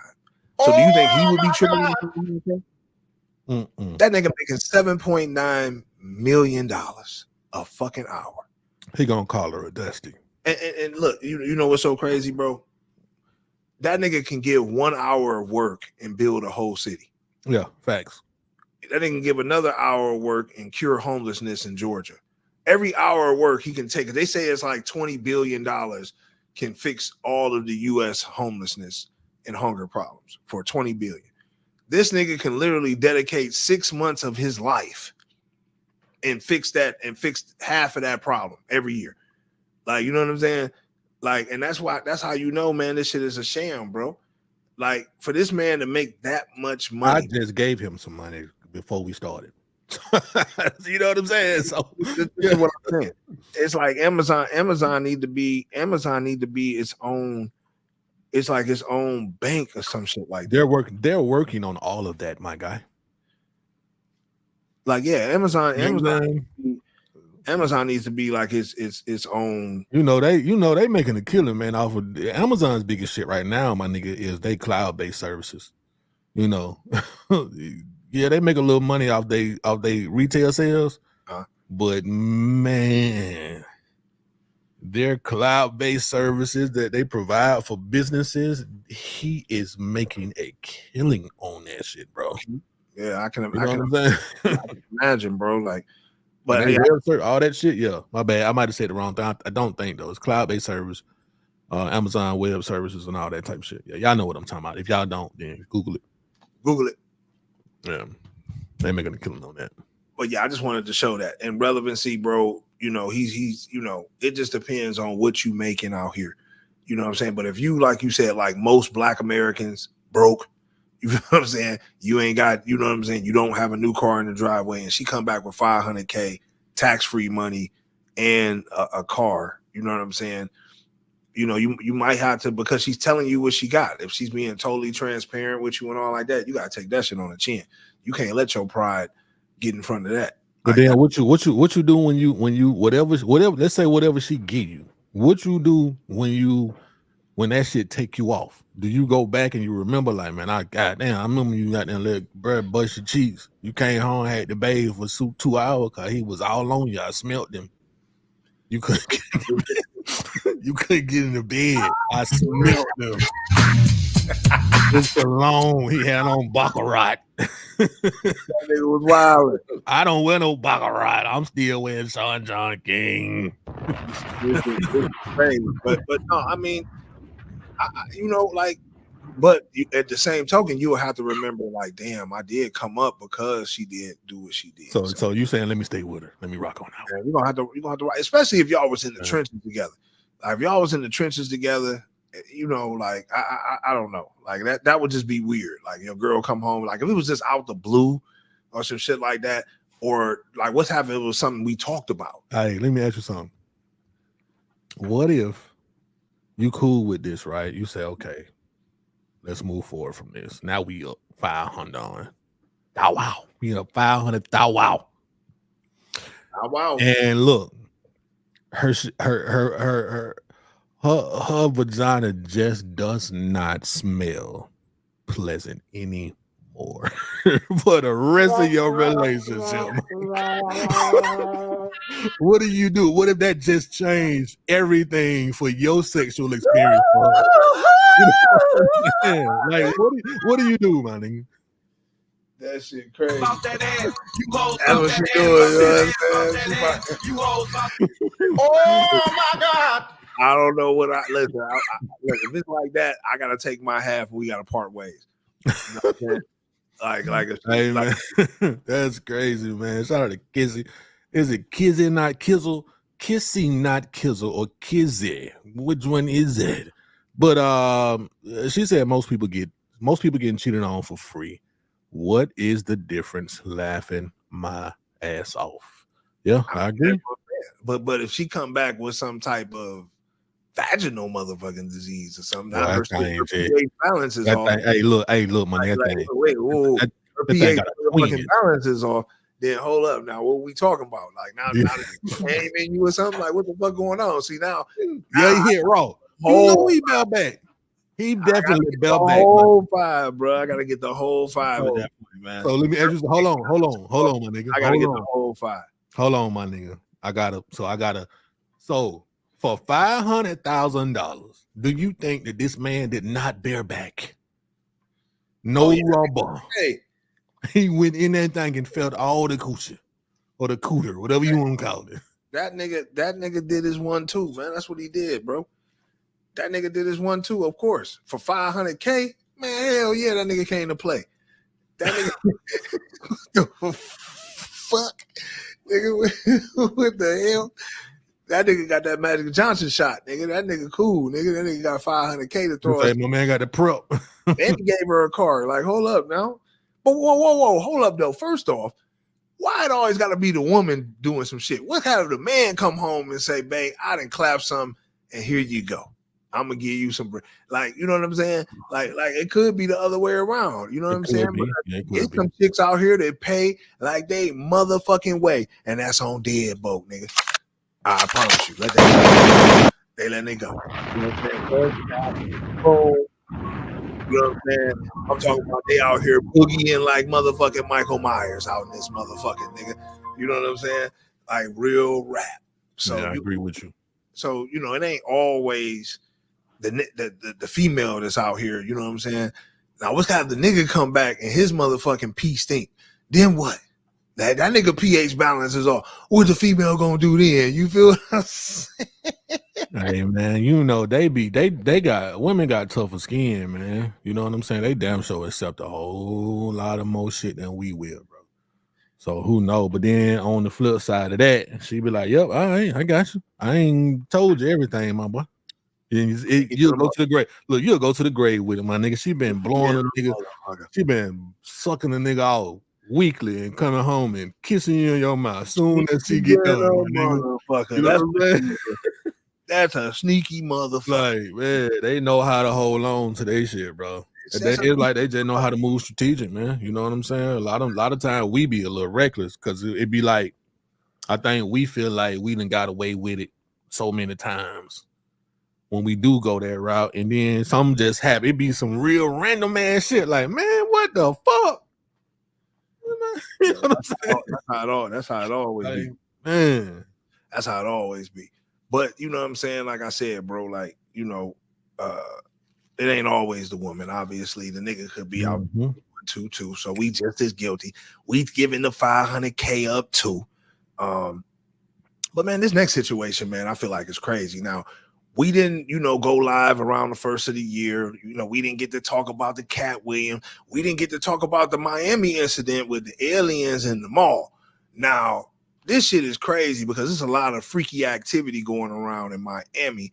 And it's a Miami man allegedly saw an unidentified object in the sky. And it's like, I want to know what's going on around Miami, dog.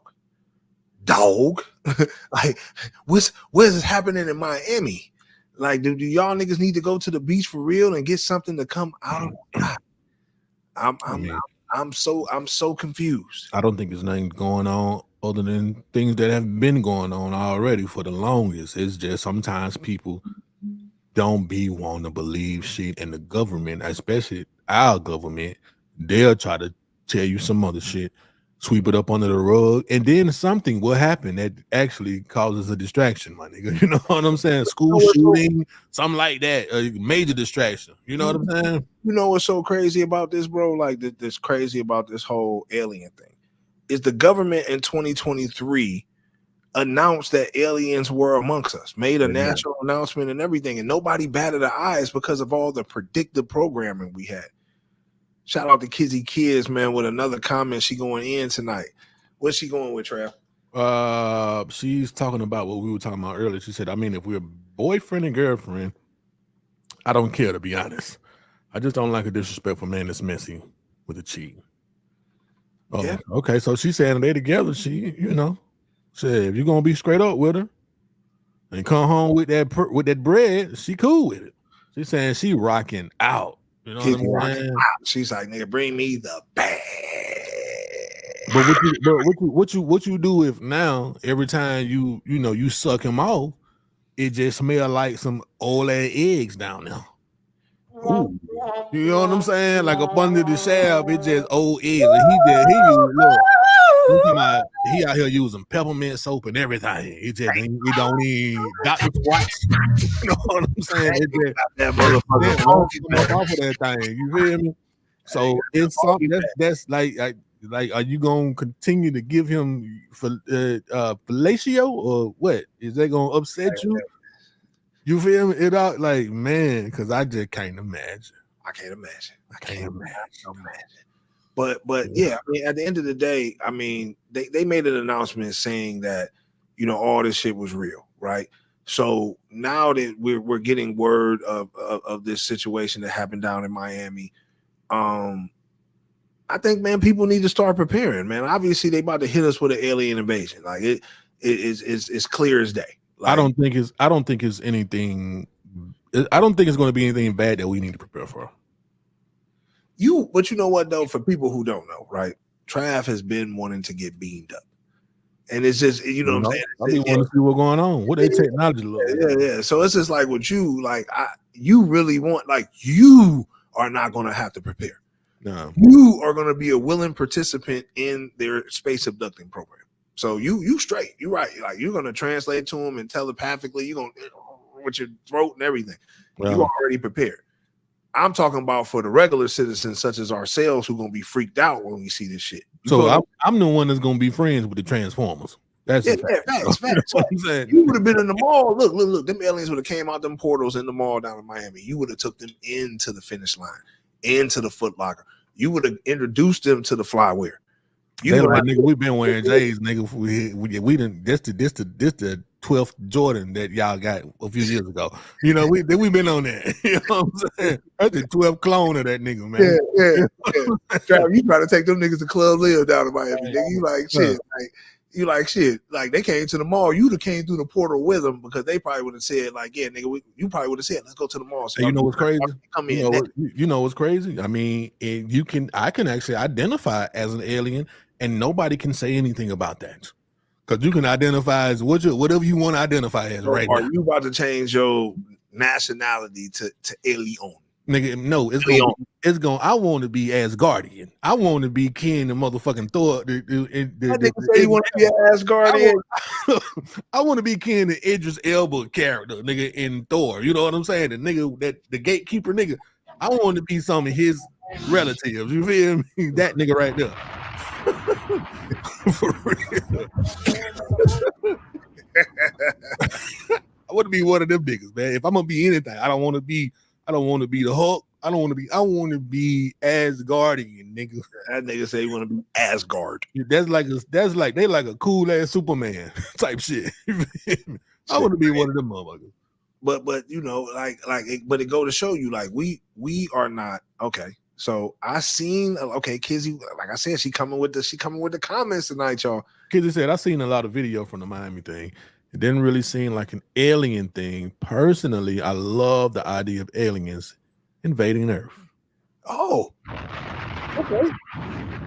So you and Travis gonna get together and take the aliens out. So that's what y'all gonna do. Y'all gonna take the aliens out. And you know what's so crazy? And I started to put this article up, and I apologize that I didn't have it. But the government is about to make an announcement saying that they've been hiding a 30-foot wide alien.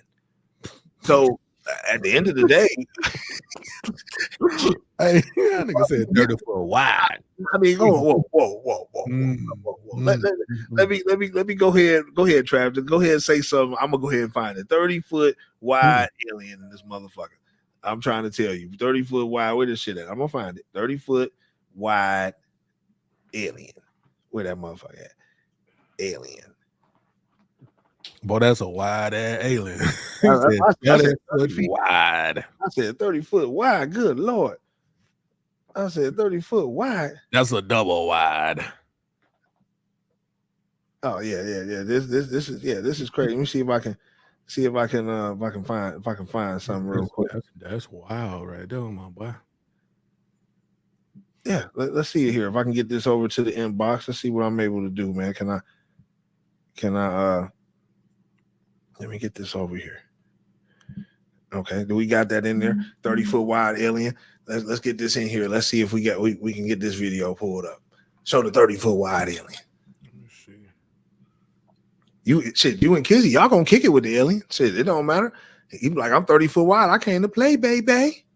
For sure. Yeah, facts. Yeah. You check that nigga out, man. That nigga gonna hand you the blunt, try like smoke. I'm like, but you know, I don't smoke blunt. Alien. You got that in the cone? No, you know, you're gonna be like, this is not regular blunt. Like, oh, a vegan blunt, I take that. Yeah. I would take that. Let's see. Oh, we can't. Let me see if we can watch it right quick. Like that. We watch that.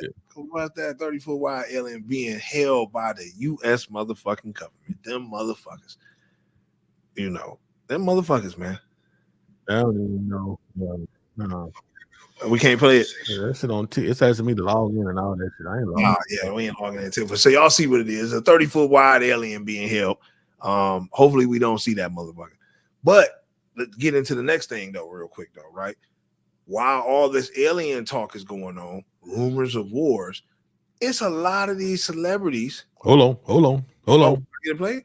Hold on, we got action. Got action, okay.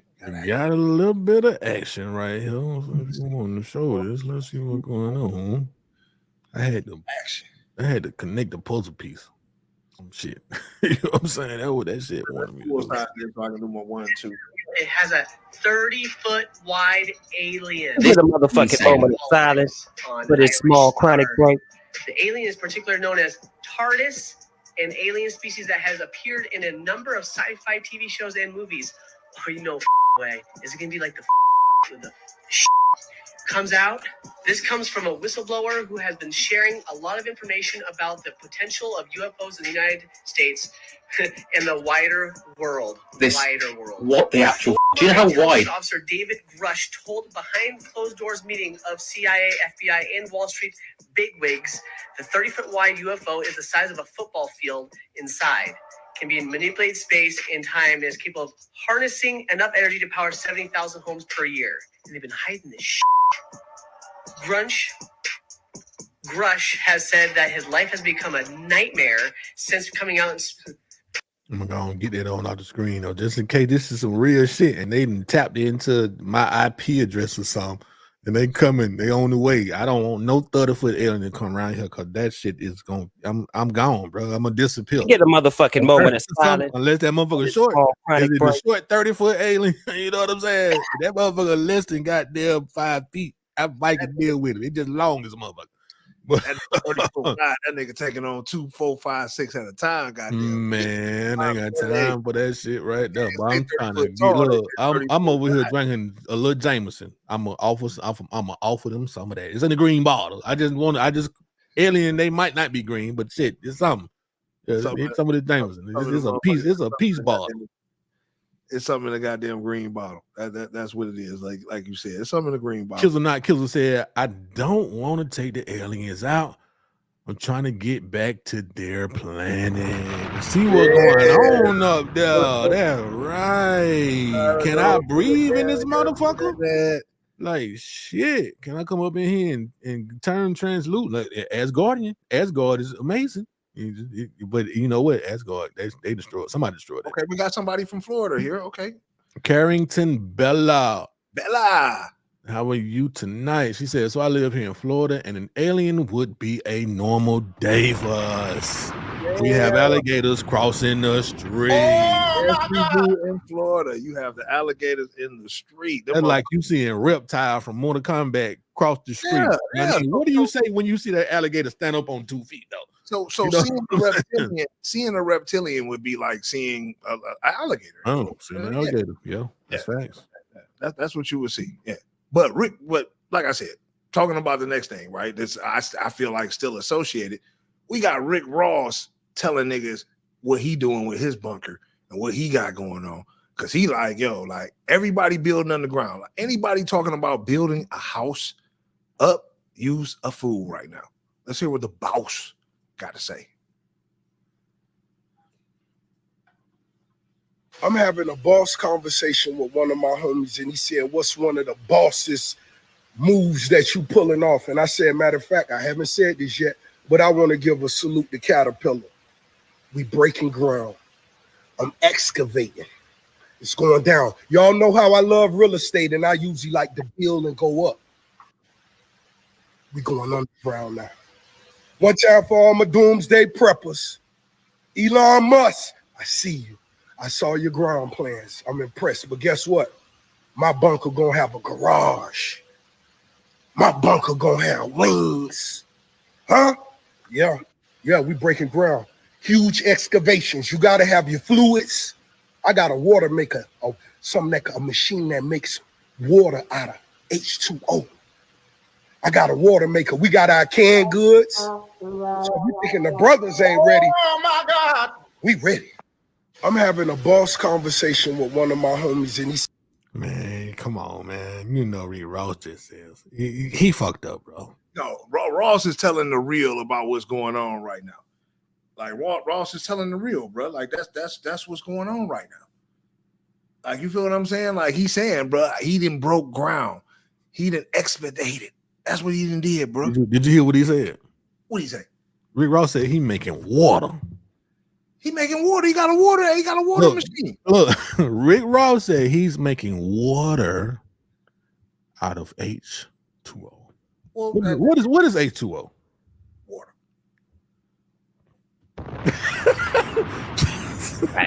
Yeah. Nah, I know it probably was a mistake, man, but I hope it would. Rose, come on, man. But you gotta do what you gotta do, man. You know what I'm saying? That's gonna be something that's new. My personal opinion, I think before we really start living underground, we'll be living in the sky. Well, I mean, the Mark Zuckerbergs of the world, all the entertainers, niggas is building bunkers. Like, so I think before we live in the sky, I think they're gonna do a little house cleaning, on the ground, because it ain't no secret, to why you would want to build a bunker, right? I think it's the smart thing to do, regardless if you are in imminent danger or not. I think having a fallout shelter, nigga, is the best thing. And just where we at right now, you know what I mean? I said Rick Ross was a little lit, but we know what he means.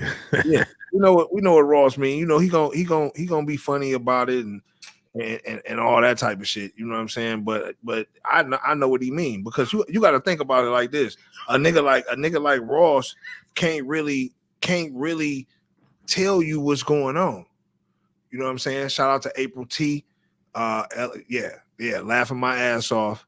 I'm all for the bunkers, though. I'm all for the bunkers too, though. Yeah, I'm all for the bunkers too. I'm for them bunkers, because them motherfucking bunkers, goddamn, if the bomb goddamn hit, we niggas gotta get up under that ground. Right. Hell yeah, you can, man. That's like a fact, bro. I personally don't think Rick Ross is playing. Like, I don't think he's playing either, though. No, I don't think he's playing either. I don't think he's playing at all. And then he has enough money to where he can have several. He can have something for his personal, for his family, something for other people, something where people can goddamn gather. He got the bread to do that type of shit. You know what I'm saying? So yeah, and that's what I'm saying. It is what it is. He got the money. He got the money to do that. And I think a lot of these people, but at the same time, people can come together though. See, that'd be the thing. Like, you might not have the money by yourself, but if you get with 4 or 5 like-minded people, right? And if you got money and credit to go get a house, you could damn sure go get a bunker and start, putting some shit together and secure yourself. You feel what I'm saying? It's just people don't think like that. A nigga rather go get the mini mansion or something. Like, you give a nigga a choice between a house and a bunker, what he gonna do? I mean, he's gonna take the house, but he can take the house and build a bunker if that's his land. One or the other, but it's still gonna cost some bread. So say he don't got no bread, it's gonna cost some bread. If he ain't got no bread, he don't need to be buying no house. No, say somebody give you a house though. There's certain people out here that's different. You ain't buy that. You ain't buy that though. So when they come up to you in 2024 and tell you, do you want this house or do you want this bunker? I want a house. Me, I'm taking a bunker. I'm gonna take the house. In 2024, I gotta take a bunker, because if everybody is now announcing that's what they doing, I got to get underground with them. I can't take a chance on having a house and I'm stuck up here with 6 million ways to die. Choose one in this bitch. Yeah, let me have that. Literally what it is. 6 million ways to die. Give me the 6 million ways to die and let me figure out how to survive. I don't want the house. Yeah, I would rather have a house and rather be up here right now until I could afford or find ways to build a bunker. Because if it gets like that, then nigga ain't nobody buying nothing anyway. Now it's survival mode, nigga. Now you going and taking shit and bartering. Right. So let me get the house, bro, so I can see what the fuck going on. I need to. Every day is a survival. Because what I'm gonna do? Go in the bunker and then I'm just down there. You got to come out of that bitch. You gotta eat. You gotta hunt. You gotta survive. You gotta keep people from coming down there. So, nigga, I want to be on land. I want out. Let me have that. Let me have that tucked out. So, but nigga, let me go ahead and get on land on some I Am Legend shit. You got to be able to block out from the world. You know what I'm saying? When nighttime comes, boy, it's over with. You got to lock up. Yeah. You see, you have a damn bunker though. Nigga, in the ground. That's what I'm saying. Though, if you got a bunker, when nighttime comes, nigga, you got to lock up. Yeah, exactly. You know what I'm saying? 2024. I take my chances with the bunker because, like, if I'm already, but that's what I'm saying. If you already got a crib, right, a house, whatever, right, and somebody offer you, a dream scenario house paid off or whatever, do I take the house or I take the bunker? I you know what I'm saying? Like I said, we already got one person in the comment. If you already got a house, though, don't take the bunker. I want to know from anybody else, though. I want to hear from anybody else though about this. Like, would you take the bunker? Or would you take the house? I mean, you ain't got nobody in the comments saying they'll take the bunker. You had somebody say she's all for bunkers. Yeah. Like, I guarantee somebody is typing right now, like, I'm taking the bunker. Okay. I'm telling you. Like, somebody can't breathe shit. You gotta come up and get oxygen. Yeah. No, you have a ventilation system in the bunker. What kind of bunker you talking about? You gotta wait for a nigga to get to you. No. I'm talking about a goddamn bunker like Raw's talking about. I'm talking about one like Mark Zuckerberg building. Post Malone, all these niggas. I ain't talking about no little shed with no. Look, this is what you got to think about, right? People with that kind of money, they're probably going to have ventilation pumped into that shit. So they're gonna be paying for oxygen. But that's how you build. That's what the bunkers are. That when you build a bunker, it comes with the ventilation. People have it with no bunker with no ventilation.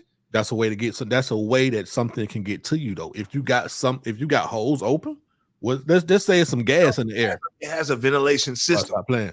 It has a ventilation system. So you telling me? So listen. So listen to this. Listen to this, my nigga. A bunker, right, with a ventilation system would almost be compared to flying in space, and it's a ventilation system with air coming from outside in that motherfucker. It ain't, bro. What kind of now you thinking about Pedro and Julio's goddamn bunker, nigga. I'm talking about one of these companies that's doing bunkers, nigga. I be seeing online these motherfuckers is extravagant, nigga. I don't know what you talking about. Get what they got, my nigga. Oxygen. They got oxygen. They have oxygen systems built in already to the bunkers, nigga.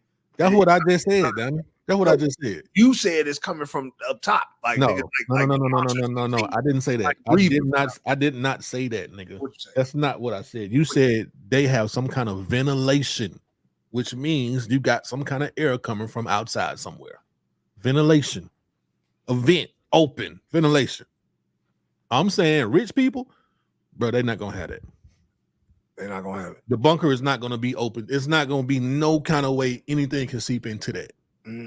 They're gonna have oxygen pumping in that motherfucker some kind of way. You know what I'm saying? Oxygen tanks, whatever.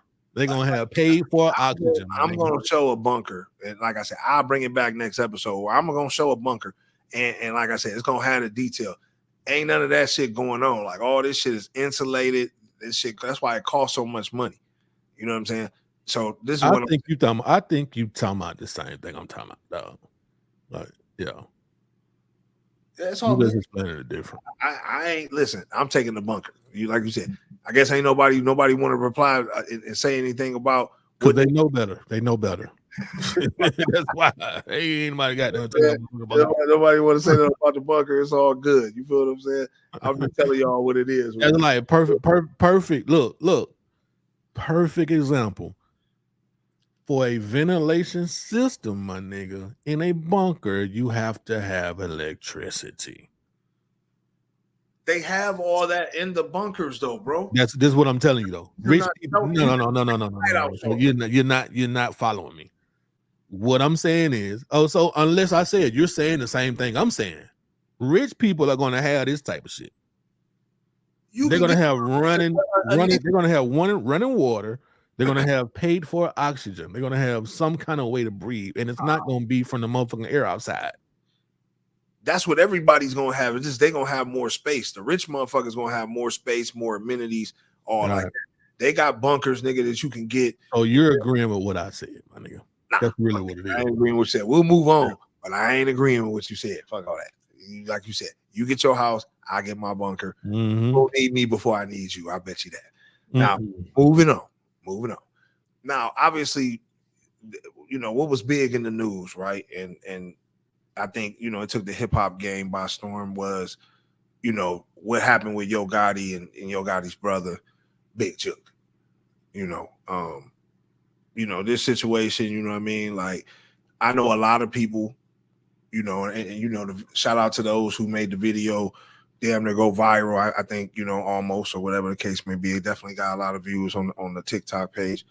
But you know, my take on the whole situation with, you know, Big Jook and this whole situation is like, look, you know, Young Dolph's murder trial starts in March, right, of 2024.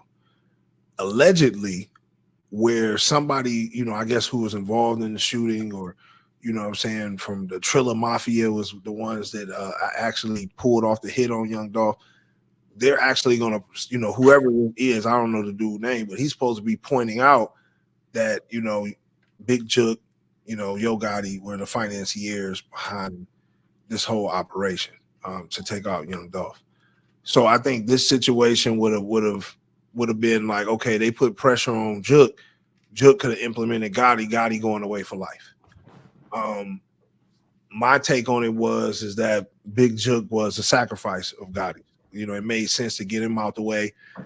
You know what I'm saying? Because my idea of it is, you know, that the PRE niggas is gunning for y'all. Anybody they can get, they trying to hit everybody. So why would you be at a funeral where people can drop the load on you? And, you know, obviously you see what happened, you know, and allegedly, you know, I hear what people saying, Yo Gotti's mom was in the car and all like that. Just conveniently, she got out before things happened and went left. But yeah, I think this was something bigger than just PRE getting a get back, obviously, for Young Dolph's murder. Yeah, I think so too. I done seen a lot of stuff online. The guy that the person's funeral they were attending, seen paperwork on him. He was a snitch. Big Jook testifying in 2 cases.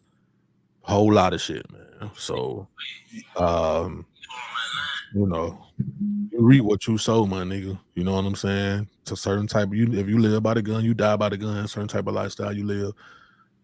If you fuck around and if you lacking, nigga, for 2 seconds, it could be over with. I understand you was at a funeral. He didn't expect that. But, you know, perfect place to get you. To be honest with you, my opinion, perfect place to get you. Yeah, but I just find it coincidental that, you know, things is heating up because of the murder trial that's about to start. And, you know, like I said, you know, for Gotti, I think it makes sense to eliminate Big Jook. Obviously, their relationship was always rocky. I mean, that's his big brother, but, you know, Big Jook was doing business with the enemy at one point in time. You know, it was a lot of funny shit going on with, you know, early on with them. So I can see him offering, you know, a Big Jook up, you know what I'm saying, as one of his sacrifices. Definitely I can see that being the case. Because, you know, that would have been the one to turn on you. Like, that's the one. If he would have turned on Gotti, Gotti would have went to jail for life. So let me ask you something. Do you feel like that's just Yo Gotti? that would kill his brother, or do you think people in Yo Gotti's position, all people in his position, think like that and would make this motherfucker move? Well, that move. My feeling also is that Black Youngster did the same thing with his brother, who recently was gunned down. You know, like I said on the video, man, sacrificing is real within the industry, and when you get to a certain point and a certain level, this is what goes down. This is one of the things you have to do. You know what I'm saying? So I think it was perfect timing for him to do it. It makes sense for him to do it at this point. Like the heat is about to come down on Gotti in this Yo Gotti situation. I mean, in this Young Dolph situation, why not go ahead and eliminate the closest person that can implicate you? Like, you know what I'm saying? To say, yeah, we did it and Gotti was involved. You know, I don't think he would have stood 10 with his brother. And to say that Gotti didn't know what was going on, you see, Gotti wasn't in the car. Where was Gotti? Like, he wasn't in the car. He was at the funeral. They was together. Yeah, they say he had took off. They say he took off. He had another event to go to. Exactly. Exactly. So, he got gone when his brother hung back. And that wasn't at the funeral. That was at another event that they went to the funeral. This was at another event that had something to do with that funeral, which was the repast or something like that. Yeah. So that's what I'm saying. So with him being gone, Yo Gotti can't be doing everything. You can, nigga. I can't be doing. I'm the fucking the biggest star in the city, nigga. So I can't be doing outside of Justin Timberlake and niggas like that. I mean, in our community, it's me. Right now, Dolph ain't here. Yeah, Moneybagg Yo ain't as big as Gotti, I would say. No, he's not exactly, but he's still huge. But he's still not Yo Gotti. You know what I'm saying? Facts. He's Yo Gotti's his boss. So you know what I'm saying. So yeah, for sure. But you know what I'm saying. Like I said, to me, it makes sense for him to do. It's freaky, man. You know what I'm saying. To me, it makes sense though to do what he did though, to eliminate the competition, get him out of there, because you keeping him around, he could have implicated you. This nigga Yo Gotti is in the White House now. He's with Angela Simmons. You know what I'm saying? Like, this nigga ain't trying to go sit in no can, bro. And you know, it's like it just makes sense, bro, to stay a step ahead. And it's like what Nino Brown did to G Money. Am I my brother's keeper? Like, you feel what I'm saying? And like, when G Money got weak and he felt like G Money was about to be a liability, what did he do? He got G Money out of there. Like, you know what I'm saying? It's just like it's rules to it. And I felt like Big Jook was a liability. Just knowing the history of Jook. You know, if you listen to the song where Young Dolph dissed him, he was talking about his big brother. Like, you know, what he was doing with his big brother. He was fucking with him on the bread side. And, you know what I'm saying? And just knowing that him and Gotti really wasn't always good like that, why wouldn't you get him out the way? You know what I'm saying? To maintain your position, bro. It's like that position is real amongst the peasants. Like, you feel what I'm saying? Don't nobody want to get stripped down and have to go to jail, all that. Fuck all that. Nigga ain't trying to do all that. So that's why I think this was a inside job, bro. You know what I'm saying? Much as everybody, you know, I know I was getting comments with a lot of people was like, yo, this Memphis business and, you know, all this shit, like, you know, it's PRE. And like I said, I acknowledged that in the video I did. I said, yo, I acknowledge that, yeah, this can be some, you know, obviously CMG, PRE, obviously Get Back, they sliding on niggas for sure. But also who benefits by the death of Big Jook. You know what I'm saying? Obviously, I get it. PRE is Get Back, they sliding. But also, like I said, with Young Dolph's murder trial coming up, that nigga benefits too. Yo Gotti benefits as well to get him out the way, period. And for Yo Gotti to be gone, for his mother just to make it out the car before it happened, you know, it's just like shit don't add up to me. You know what I'm saying? Like, to me, it's not an add up. It's not an add up. You know what I'm saying? Like, you know, it was time for Gotti to pay the piper, in my opinion. Yeah, man. I don't know, man. Me personally, I can't really. I hope Yo Gotti didn't do that. That's all I can say. I just know that I can't put none past people in certain positions. You know what I'm saying? That's it, bro. That really about all I got to say about that shit, man. It's a sad occasion, man. I hate that had to happen, but you know. Yeah, shout out to Gotti, man, the family. You know, hopefully, like you said, he didn't do that. But to me, in my gut, I feel like all signs is pointing to something more being like that than just the PRE niggas knew where he was gonna be and when the slide, when his mama wasn't gonna be in the car and the whole night. We're gonna find out. Yeah, I just don't think that calculated. But and the guy that came back to Atlanta, he live here. You know what I'm saying? It's a little safer for him here, which makes more sense. You know, he came back down here. That's what I heard. I heard as soon as the funeral was over with, hopped on the plane, came back to Atlanta. Yeah, I can't see him being in, like you said, them niggas ain't in Memphis like that at all. It can't be. They're not in Memphis at all. It's too much. It's too much shit that they are used to and that they love. That's too accessible to everybody else. You know what I'm saying? You come to a city like Atlanta, you not from here. You can move with a little more securely, if you understand what I'm saying. Facts. You know, at home, nigga, you gonna fuck with what you fuck with. I gotta go get some of that. Why? I ain't seen them in a long time. I gotta go out let my folk them. I ain't seen them in a while. Matter of fact, they can come over here. They don't tell nobody, but your folk then told everybody, nigga, you know what I'm saying? I gotta go over here. Yo, then the word get out, boy, shit get spread quick. Boy, streets be talking, and then sometimes don't even know what they be talking about. But they do though, if you understand what I'm saying.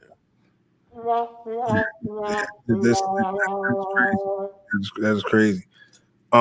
This right here though, man, when we move on, a couple more topics before we get into the fuckery, man. This right here though, you know, we'll play the clip before I say what I'm gonna say so niggas can feel what I'm about to say. You feel what I'm saying? So yeah, let's run the clip.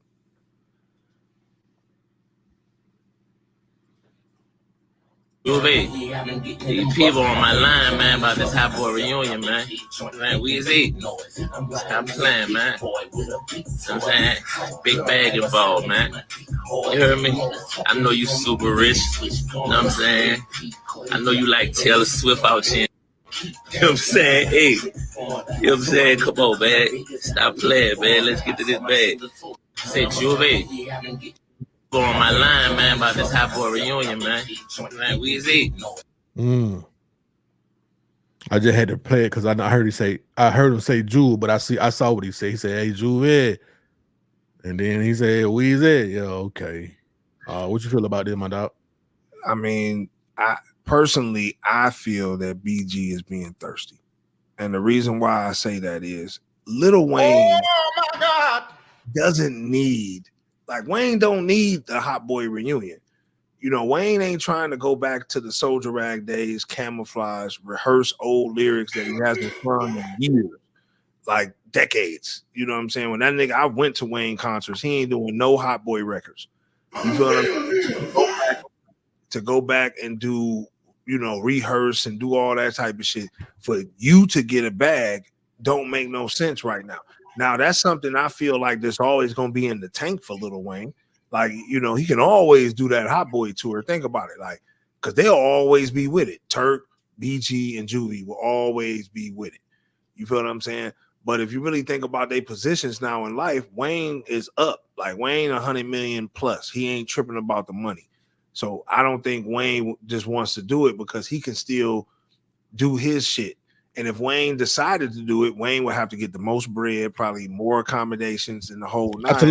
Absolutely. Wayne would have to get all the money, my nigga, because he is a superstar. Right. So he knows that these niggas is jealous. He knows, you know, like BG, you know, he probably know like, man, like these niggas they not gonna have me, you know, let me really rock like I need to rock. Like BG think this is Hot Boy days. This ain't the Hot Boy days. You feel what I'm saying? So, you know, I think in this situation, I think, you know, it don't make sense for Wayne to do it. As far as with Juvie, you know, I think Juvie is always going to be good. Juvie can, you know, still do his little shows and shit because he has a catalog. So Juvie can do his shows. I think he's content with that. He's also Birdman's BFF. So he always going to get a couple dollars fucking with Birdman and that whole thing. So I think Juvie is cool. Like, I think Juvie good with his lane. As far as with Turk, I mean, Turk seems like he's like the black sheep of the family. Like, you know what I'm saying? Don't nobody really fuck with Turk. They say he irrelevant. They don't even need Turk to do the tour. So I think Turk, you know what I'm saying? I think he'll be down and he'll swallow his pride because he knows it's a check involved. But, as far as with the main person that you need to be involved, which is Lil Wayne, I don't think Wayne wants to do it at this time. I think he looks at it as a situation where it's something that is always on the back burner. Like he knows like, oh, I can always do this shit. I could do this shit 10, 15 years from now if I wanted to. You know what I'm saying? Like I got that, that's something I think BG should understand and just know that that's something in the bag, bro. Like, play your cards right. And whenever Wayne decides he wants to do it, that's bread for y'all. You know what I'm saying? But I think he's showing that he's thirsty. And I don't think he talks to Wayne. You know what I'm saying? That's why he's taking everything online, Oh, you don't think Juvie has had a conversation with Wayne? No, I think Juvie has had a conversation with Wayne. I'm not Juvie. I'm sorry. BG. I think BG's had one conversation maybe with Wayne. Just probably when he first came home, just to welcome him. Okay, so shit like that. But I don't think he's talking to him. Do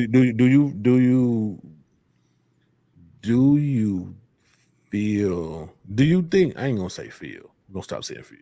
Do you think let me say this. I don't know because I don't think I've seen BG talk about it or Wayne, but do you think that BG and Wayne has kept a relationship since he's been locked up and during his time? And have you heard anything about that? No, because you don't hear Wayne shouting out BG and no shit like that. I think he just cordial with BG. I think he ain't got no beef with BG because Wayne get money. So he like, I ain't got no beef with you. I ain't about to make no money with you. I ain't about to put you in position to get M's. You feel me? Like, but BG is not in a bad position. Like, bro, you got a catalog. Once you get off house arrest, go do your shows at the clubs and at the little small venues and do your catalog. You have a catalog. Niggas will come and fuck with you. You know what I'm saying? But trying to get to that Live Nation money, that ain't, I don't think that's popping right now. Because like I said, it don't even make sense for Wayne to want to do that. It don't make no sense. You got to rehearse, like I said, old lyrics. You back in camouflage wear in the 90s, Jabos, and then also talking about Hot Boys. It's the big timers too, so everybody got to be involved, man. And I don't think everybody is in the right headspace. Like it would be a tour that niggas would go on tour and they would cancel that shit because niggas is getting into it, arguing and all that shit. I don't think New edition shit. Exactly. They're not friends. Like it's not gonna be a tour that like niggas is gonna be vibing. It's gonna be on some shit where niggas gonna try it and they're gonna see that it's an ultimate failure. Niggas' egos gonna get in the way and they're gonna have to cancel some shit. So I think Wayne is cool with his lane. Wayne is the GOAT. It's like, nigga, he good with his lane. Like, you know what I'm saying? I don't think he want to deal with Birdman. I don't think he want to deal with BG. None of them dudes. Like, I just don't think he want to do. That's not where he at. That's not the mental space he in. But he knows that he got that shit on the back burner. Like, nigga, I'll be able to do this shit, nigga, whenever I need to do it financially. He just sold his catalog for over 100 M's. He made 100, over 100 M's with that. We got a comment, man. Shout out to Kizzy. Not Kissy. I thought that shit was an L. That shit was an I. It say Kissy, not Kissy. Kizzy, I think. I don't know. But she said BG is just coming up with ideas on how to eat, really. He needs Wayne for the ticket sales. And I don't know about that. I don't know if he need Wayne for the ticket sales. Oh, he definitely need Wayne for the ticket. I think he need Wayne for you know what? For them type of ticket sales, like if they doing the Hot Boy reunion and all that shit, nigga, that shit gonna be in state. Or a reunion tour, yeah, that will definitely help. Hell yeah, absolutely. That's a $30 million tour. Yeah, but do I think that BG could do a show and be all right? Yeah, I think BG could sell out a small arena. Shit, I think he can do 1,000 seats. 1,000 seats. Small arena, a small venue. My bad, a small venue. I think BG could do 1,000 tickets. Do you not agree with me on that? I feel like he can get that in certain spots. 1,000? Just 1,000 heads? Yeah, this 1,000 heads at certain spots. Ooh, you covered them. Oh, you said, well, he can't even get 1,000 people. Get 1,000 now, because 1,000 paying motherfuckers is a lot. I would say he can pack out like a small venue. 500? No, 200 to 400. Oh my God! Oh! What the sound effect is? Oh my God! That's what I feel. My dog. I feel he got going 200 to 400. Yo, I'm gonna go ahead and ask the chat right now. Or if y'all watching this shit on the replay, please make sure you comment down below. Do you think BG can sell out the Tabernacle 2,500 people? No. Just Don people said no. Now, if I it's believe BG BG can do 2,500 on. If it's BG and friends, like Gucci Man coming, they just dropped the project together. He gonna have that. Of course, that's 2 times he's showing up. You know what I'm saying? And a couple other. I mean, I don't know. Maybe, because that's a drive. They from that's just a quick drive. But yeah, they be down here in Atlanta anyway. So yeah, so Donnie, you feel like BG can't do 2,500 on the sellout? Not by itself. No. And you know what? I feel like if he do a venue like the Tabernacle, man, BG might do 2 nights. Yeah, that shit sound good. We'll see when they promote it, right? We'll see once he comes off of house arrest. Right now, Money was an army, better yet than never. Boy, stop. He got a catalog, bro. He got a catalog, but I think BG is making himself look corny with pleading and begging Wayne to do this fucking Hot Boy reunion tour.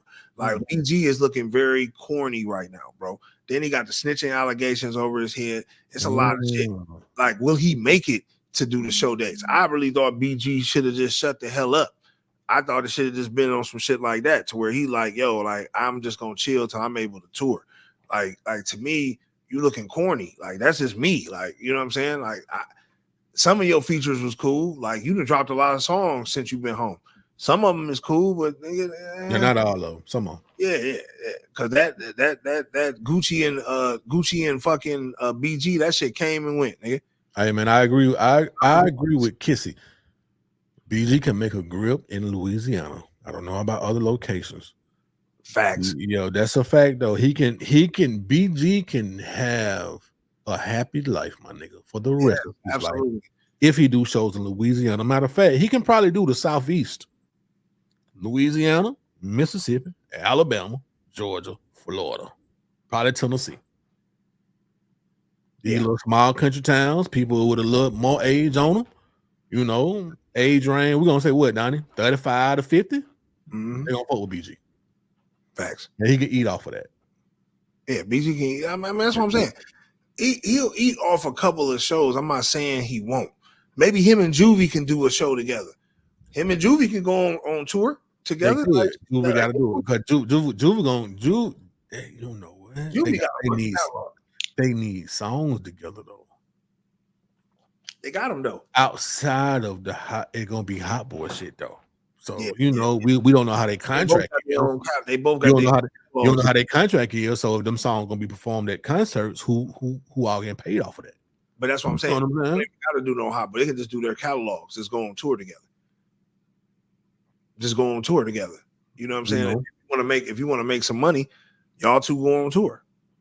You know what I'm saying? Like if they went on tour with the big timers, nigga, everybody but Lil Wayne, they did the big timers, did motherfucking BG and motherfucking Juvie. They can do Tabernacle type shit. But if they get Lil Wayne and do the full reunion, all like that, then they can do arena. You know what they'll be? You know what? I'm gonna go ahead and predict it right now, my boy. What they gonna be? I see BG performing in Atlanta at One Music Fest 2024. Oh, facts. Yeah, he'll be good. Yeah, I see that. You know, I don't know if he's gonna be on one of the big stages, but it just depends on what he does because he could be on one of the big stages. Facts. So I see that though. BG, One Music Fest 2024. We'll see. Yeah. But like I said, if he doesn't get that tour, he want that bread. He probably did get, speak to somebody or a coordinator is like, look, if you can get Lil Wayne, y'all can do this Hot Boy tour. We can guarantee you guys 30 million. Shit like that. Which way you going, Donnie? The numbers or the what you just dropped? No, we're gonna go into what we just dropped real quick. Okay. The numbers because I wanted to talk about this. Now, Marlon Wayans got the nerve, right, to defend black men who wear dresses. Oh my God. He shares his thoughts on black men in Hollywood wearing dresses and that conversation. And he says it's silly. Let's hear what Marlon has to say. Let's full screen. The black man putting on a dress conversation. You talking to a black man that put on a dress? Mm-hmm. I don't know. That conversation to me it's silly because it's a negative thing that is only in black people. We have, for some reason, been programmed to look down on the craziest parts about our experience, that we're supposed to not embrace our past, not embrace our history, not embrace our heroes, not embrace our different levels of comedy, that we have to be this way. When Robin Williams puts on a dress and is Mrs. Doubtfire, he gets nominated for an Oscar, and white people think it's brilliant. His community embraces him. When Dustin Hoffman puts on a dress in Tootsie and he wins an Oscar, he's labeled brilliant. When black people put on dresses, all of a sudden we're labeled by our own people like something negative. And I'm like, we did White Chicks. That's a classic movie. Mm-hmm. It's a classic. I don't care what nobody says. It's a classic. Everyone says it's a classic. That whole thing about, you put on a dress and you selling out, that is not an artist's mindset. When you're an artist, you go out and you create art. What about the black man putting on a dress? So go ahead, Trev. I'll you good? My bad. No, you good. I just had I need to switch it. Yeah, go ahead, my dog. I mean, this is classic coon shit. What else can we call it here? Oh my God. This is what you call being a motherfucking coon, bro. Like, at the end of the day, you're comparing history and things that we went through and our leaders and all that shit to you niggas wearing dresses. What I want to know is why is that a level of comedy to see a man dressed as a woman? There's a lot of dope ass female actors that can play those roles. We don't need to see men dressed as women. And you can write the content for the female. I agree with you, bro. I agree with you. You know what I'm saying? Like, you can write the content and still be funny. You feel me? You know what? I think they think it's funnier when a man is wearing a dress, which is a fucking problem. That is crazy. I mean, was White Chicks a classic? I guess you could say that, but to me, it's still looking at the history of black men wearing dresses. It's like, that shit ain't cool. I'm gonna tell you something that might be funny to you or to the audience, bro. I never really seen White Chicks like that. I've never sat and watched the movie White Chicks. I've seen clips, I've seen pieces, scrolling through channels and a White Chick song. Let me play a little bit of, let me laugh, and go on to some other shit. But I ain't really never seen that movie, dog. It just really wasn't something I just tapped into. So you never did I miss something? Is it funny? Should I sit down and waste 2 hours of my life watching White Chicks right now? I'm asking you, Donnie. You're asking me. Should I sit down and waste 2 hours probably of my life to watch the movie White Chicks? Is it going to be worth it? Yeah, I mean, I don't think it's going to be. Yeah, I mean, that's what I'm saying. I didn't. I wasn't a fan of White Chicks. I didn't think White Chicks, was a good movie. Okay, gotcha. You didn't laugh. You didn't find it funny. No, I didn't find it funny at all. Gotcha. So you a nigga like me. You don't find everything funny like everybody else. Some shit you just be like Kevin Hart. He's not always funny to me, but people love him. Let me stop. Go ahead. Not though. I mean, obviously, I don't think Kevin Hart is one of the funniest dudes. He's a good actor. Yeah, I like him acting, but his stand-up just don't really get to me like that. You know what I'm saying? Obviously, Cat Williams stand-up don't do me either. I don't really enjoy Cat Williams stand-up. He's funny, and he's had some moments from some of his stand-up that made me laugh, but I can't sit through an entire Cat Williams stand-up For me, he shout too much. But yeah, that's another conversation. Go ahead, my bad. Dog. You're right. Cat Williams is a motherfucking shouter. But I think people who have wore dresses and made a living out of it, right? Tyler Perry, my God, Martin Lawrence. I just find it, I find Marlon Wayans and Ricky Smiley, all these dudes have, made livings out of wearing dresses and being comfortable wearing dresses. It's like, what makes you think that you can't be funny without putting on a dress? And I do find it kind of crazy that all men are like that, like in the industry, like all the big ones are wearing dresses and robes. And it's like, we don't want to see you niggas in dresses. Like, what made you think that you being in a dress is cool? But like a lot of them say behind the scenes, when they've came out and talked about it, like Dave Chappelle, talking about how they write it in the script. Like the other dude who played in what's the young cat name that played in Big Mama's House 3? They played alongside Martin. You said Big Mama House? Hold on. No, I said Big Mama House. I thought you said Thick Mama House. Matter of fact, hey, look, that might need to be the remake, bro. The remake might need to be Thick Mama House.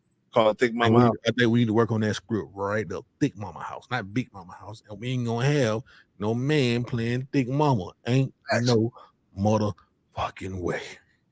No, I ain't. I'm saying we'll have a thick one. You know what I'm saying? The young nigga that played next to Martin Lawrence, this nigga said that ruined his life. Brandon T. Jackson.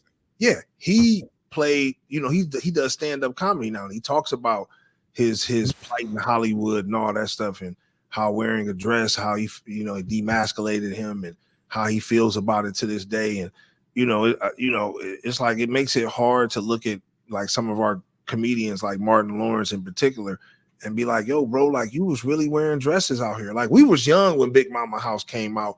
We wasn't too aware of what was going on and all that type of stuff. So, it was one of them situations to where it's like, okay, is it funny? I don't know, whatever. It's a nigga wearing a dress. But now, knowing what's going on out here, it's like, yo, like these dudes really wearing dresses, you know what I'm saying? And it's all consecutive, like all them wearing dresses. And it's like, yo, like I don't really understand the narrative behind that. Like we really want to see Martin Lawrence and Big Mama or Tyler Perry, who pretty much made fortune. Right. Check a text message. Yeah, I feel you, my nigga. I ain't hold on, but did I enjoy Big Mama's House? I laughed at that. Is it Norbit? Did Eddie Murphy play the woman in Norbit? I think he did. Yeah, he played Ray Houston. Yeah, Eddie Murphy. And in Professor, what is it? The Professor joint. Facts. Yeah, and that's what I'm saying. These dudes, man, that's out here wearing these dresses, man, it gotta be a part of like a humiliation ritual or something like that. I don't think dudes is just out here wearing dresses just to wear dresses. Like who's writing these things in the script? I don't think Martin Lawrence or any of these dudes came with the script. Obviously, they just actors, right? So they didn't come with the script to say, yo, I want to wear a dress and I want to be Big Mama and all like that. But when you look at niggas like Tyler Perry was writing his plays, writing his scripts and shit like that. He chose to be Madeir. You feel what I'm saying? And, I think he got his influence, though, off of Martin, though. Once Big Mama, right, came out and it was such a success, I think that's what catapulted a lot of these other dudes to want to wear dresses and shit like that. Like a lot of these dudes wanted to wear dresses or they wanted to make movies with a lot of these dudes wearing dresses because of that. Or was it Mrs. Doubtfire? Robin Williams. Yeah. I mean, Mrs. Doubtfire. Is that the first one though? I don't know if that was the first one with a man wearing a dress. I mean, it's been a long list of these niggas wearing dresses. But I'm just saying, like, I think for our generation, it's Big Mama's House. I think what inspired Tyler Perry was probably, maybe a little bit of Miss Doubtfire, but being a black man, Big Mama's House. Like I said, that was a success. It was a smash hit. Motherfuckers fuck with it. So I think he made it to where it's like, oh, they knew that, oh, we can get off with niggas wearing dresses. Right. Like niggas wearing dresses, that's actually that's actually cool. Like, you know, we can make money off these dudes wearing dresses. So I think that's crazy. But what's also crazy is Marlon Wayne's trying to justify it though. Like, instead of just saying like, yo, man, it's something we did. We thought it would be, you know, a crazy look looking back on it. You know, I wish I wouldn't have done it, or this is why I did it, you know, but I ain't telling niggas that they should do it. You know, he trying to really justify the fact that he, you know, wearing dresses and he's out here whopping like that. Like So you see Marlon Wayne's encouraging up and coming comedians to put the dress on, bro. Absolutely. Up and coming actors. Put the dress on. Actors. Yeah, like they want you to put the dress on. Yeah. If you, because you know he writes films and shit like that too. So if he wants you to put a dress on or act, you know, a certain type of way, it's he role plays too, because he played what 8-9 characters in one of his movies on Netflix, which was fun. That shit was actually all right. I mean, I fuck with Marlon Wayans though, but I just never seen White Chicks. Right. I just don't respect, obviously. I just don't respect the fact that he's defending niggas with dresses. You're defending niggas with dresses. Like, my nigga, like, come on. It's like, that don't make no sense. Like, when everybody else is ashamed, everybody else is either not talking about it or they're ashamed. Bro. Like, yeah, you know, I got you, my nigga. Hey, look, man, are you finna get ready to go into the fuckery? Yeah, before we go into the fuckery, what you got? I got something, man. I really want you to chime in on, my nigga. It's a video I be watching. I matter of fact, I had this shit playing when we were getting prepared and shit to come on tonight, man. It's from the podcast, Shits and Gigs.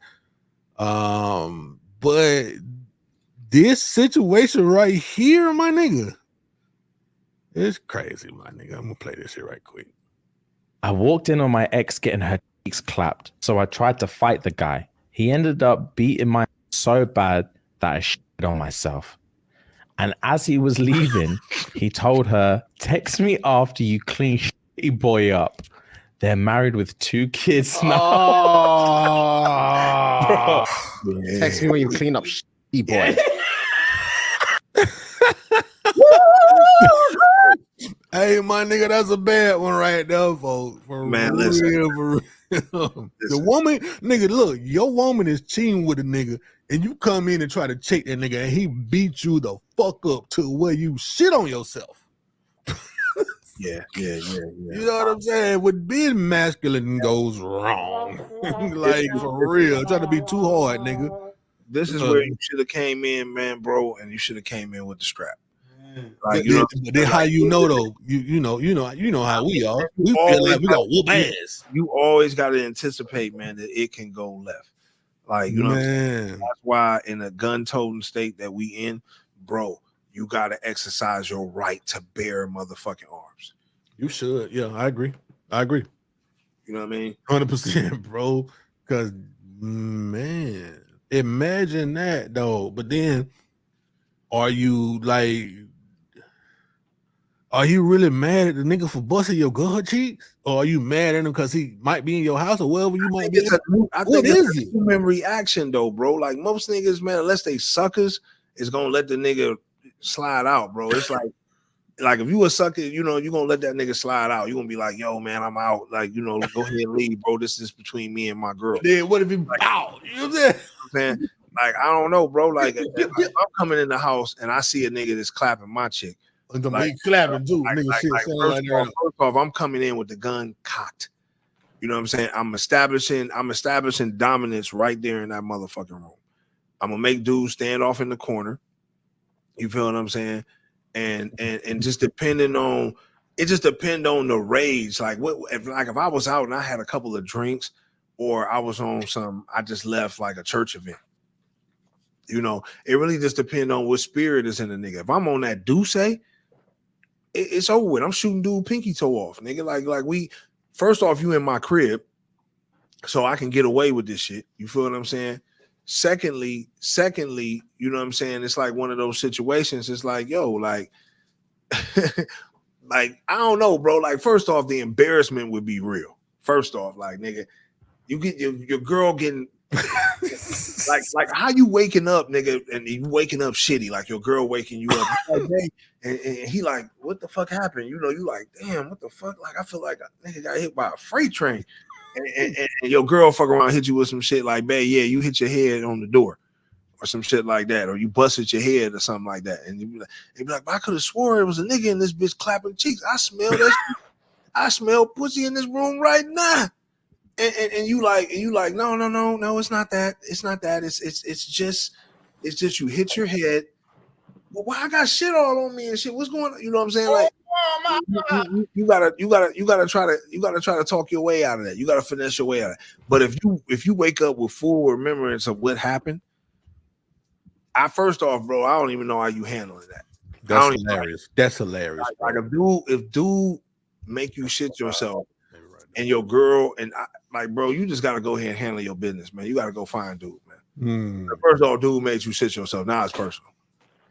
You know what I'm saying? It's personal. Like, you feel me? It's some personal shit right now. No, ain't trying to be funny about the shit, but it's some personal shit right now. You gotta go ahead and do. Gotta get some get back, bro. People say this nigga gotta go. This dude got to go. This nigga got to go, man. I gotta run up on this. I gotta run up on this nigga. Hey, look, my dog said, man, I had to sit in that shit on the drive home. It was in my drawers. I'm not playing with homie, man. Like, I gotta go find him. Beat my motherfucking ass. Yeah, since he didn't mollywop me and I fell asleep on homie. I done fell asleep on homie or whatever. Like he didn't made me shit myself. Now I might have to shoot him up because it's like, what am I doing? I ain't about to let you make me shit again. Like first off, hey man, shout out to motherfucking Kissy, not Kizzy. She said, my dude fight my side piece and he shits himself. I'm going to head out with the side piece. Sorry, not sorry. She said she leave you right there, my guy. I love you, but you just got two motherfucking head. You just shit on yourself, nigga. That's all bad. That's why I'm coming in. This is why I'm coming in with the strap, bro. I ain't playing. Like, I'm not even about to go that way. Nigga hit you so hard. That nigga hit you so hard, cuz. That nigga that hit you so hard, like, yo, man, it's niggas that hit that hard. Nigga had with some Brad Knuckles or something. Brad Knuckles? For real. Them Brad Knuckles, my boy. Some man, you shake they motherfucking hand, bro. You can tell, nigga, that they hit hard as fuck. Like, nigga don't need brass knuckles, bro. You get with the right nigga, and the nigga get to dropping them bees on you. Dropping them bees on you. It ain't nothing else to talk about. So, it's kind of like, bro, you just got to come with the strap, bro, and establish dominance. You ain't trying to kill nobody, but at the end of the day, you can't take the chance of getting knocked out, bro, unless you really do this. You know what? That's crazy that you just said that, because I do really feel like, I don't know. I feel like the intention of me pulling out and busting, like I'm trying to get you up out of here, bro. That's just me. You know what I'm saying? Bro, it's either I don't know. I'm trying to get you up out of here. I'm trying to go ahead and delete you, my nigga. It's over with. But you gotta go. Whether we back, because that one of them bullet hit you in the right spot, but it's over with. But if my fist hit you in the right spot, I can kill you like that too, though. So I guess all that shit fucked up. Yeah, that's what I'm saying. It's like shit, man. That nigga hit him that hard. That nigga shitting on himself, bro. Ain't no going to fight that nigga. I wonder where he hit him in the stomach. No, nigga, that nigga might punch him in the face, nigga.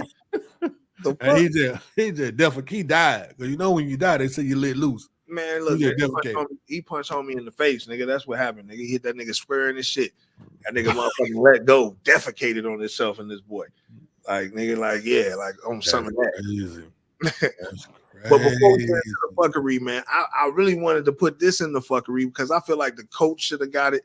But no, you know what? Fuck it. We put it in the fuckery. This going in the fuckery. You know what I'm saying? Like, you know, this shit don't show no bounds, don't show no weaknesses, and don't take no L's. This right here is a disrespect. If I'm the coach, I'm fighting the other coach. I'm like, nigga, how you gonna let this nigga score 138 points? Why you fighting the other coach, bro? Because why you fighting the other coach? 138 points. What record, nigga, is you trying to break? Nigga, I think that Wilt had 100. Goddamn, like, okay, so when you got 101, 102, you need to get out the game. They trying to embarrass you. Man, bro, trying ain't no work. 138 points, I'm fighting the coach. The coach, nigga, me and the coach got to get into it. It's a certain thing, nigga, it's called sports. Nigga, it's sportsman-like conduct, nigga. You can't be on some shit like this. Nigga, this nigga had 27. This nigga took 71 3-point shots. Nigga, that nigga shot 108 shots. Like, what the fuck? Like, first off, nigga, I need you to this game. Oh, Scholarship. man. That's a scholarship in the fucking bag, my guy. Like, I don't understand. Like, so I'm fighting the coach. This nigga, like I'd have been a trip. This nigga getting his ankle sprained, something, bro. We is definitely not going out on that type of time. Hey, look, somebody in the comments said, how the fuck do you shoot below 50% and get 100-point game? That's crazy, bro. That shit crazy. Like, on some real shit. Like, so I'm fighting the coach. This nigga catching a sprained ankle or elbow to the chin. Like, that nigga ain't scoring over 100 points. Like, once we get to that level, nigga, we fighting, we brawling, we getting ejected from the game. That's why I'm telling my players, like, nigga, why ain't nobody started a fight yet? Nigga, we got to get the fuck out this gym. Like, where was this at? Like, you know what I'm saying? Like, so yeah, everybody getting fired. If I'm the athletic director, I'm firing the coach. Nigga, I'm like, yo, you let a nigga score 138 points. You ain't coaching these boys, right? You fired, nigga. Fired. Nigga, ain't nothing else to talk about. I got to get you straight up out of there. You know what I mean? Like, so yeah. This dude right here, like, even though he scored 138 points, I think that's like an all-time record. It's just I needed to see footage of this shit. I want to know who you were playing against. How did they let you score this many points, nigga? It's a such thing as a goddamn double team in this boy. You feel what I'm saying? It's a such thing as a goddamn double team in this boy. But yeah, man, shout out to him, man, for scoring 138 points. The next fuckery, man, we obviously got to give to, you know, and he's been in the fuckery before, and obviously we've been talking about this nigga for years, man. But I gotta circle back around. I gotta give it to R. Kelly. You know what I'm saying? Like, I gotta give it to R. Kelly. You feel what I'm saying? And like R. Kelly says, like, and this is crazy, right? Says he was unaware. Oh, I'm gonna wait till you pull it up. I got you right here. Yeah, so R. Kelly says that he was unaware that he lost a $10.5 million lawsuit because this nigga said he can't read.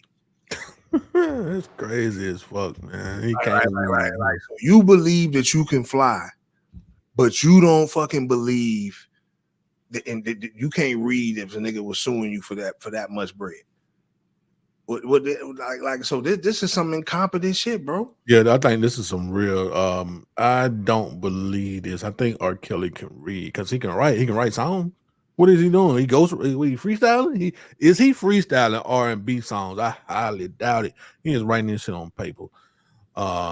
So yeah, I think this is probably some of Kelly representatives saying this because he probably just don't want to be bothered, or he telling them figure something out to tell these people. Facts. Yeah, figure you something know what out. I'm saying? Because I ain't got 10.5 million in here. I'm in the chain gang. I'm in prison in New York. Where we at? Hey, that nigga said, yo, bro, I can't read. Whatever he at, man. What we got in the comment, man? Shout out to Cocktail with Carly, man. She said, shout out to Trav. You know, I got my own fans and shit, man. You know, y'all, you know. It's all good, man. Probably, y'all make sure y'all y'all check out Let's Talk About It over Cocktail with Carly, man. You know what I'm saying? Good show. Good show, man. That's our sister show, man. So shout out to Carly, man.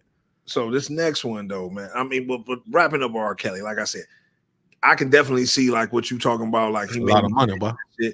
Yeah, I can't read. Fuck that. I believe I can fly, man. I can't motherfucking read lick. Yeah, I would have said a lot of money, my nigga. I would have said and I want to see now.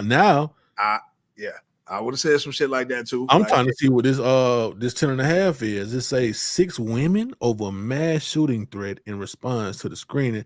Oh, okay, that shit. I know you remember that. Yeah. Wow. Yeah. Okay, Kelly.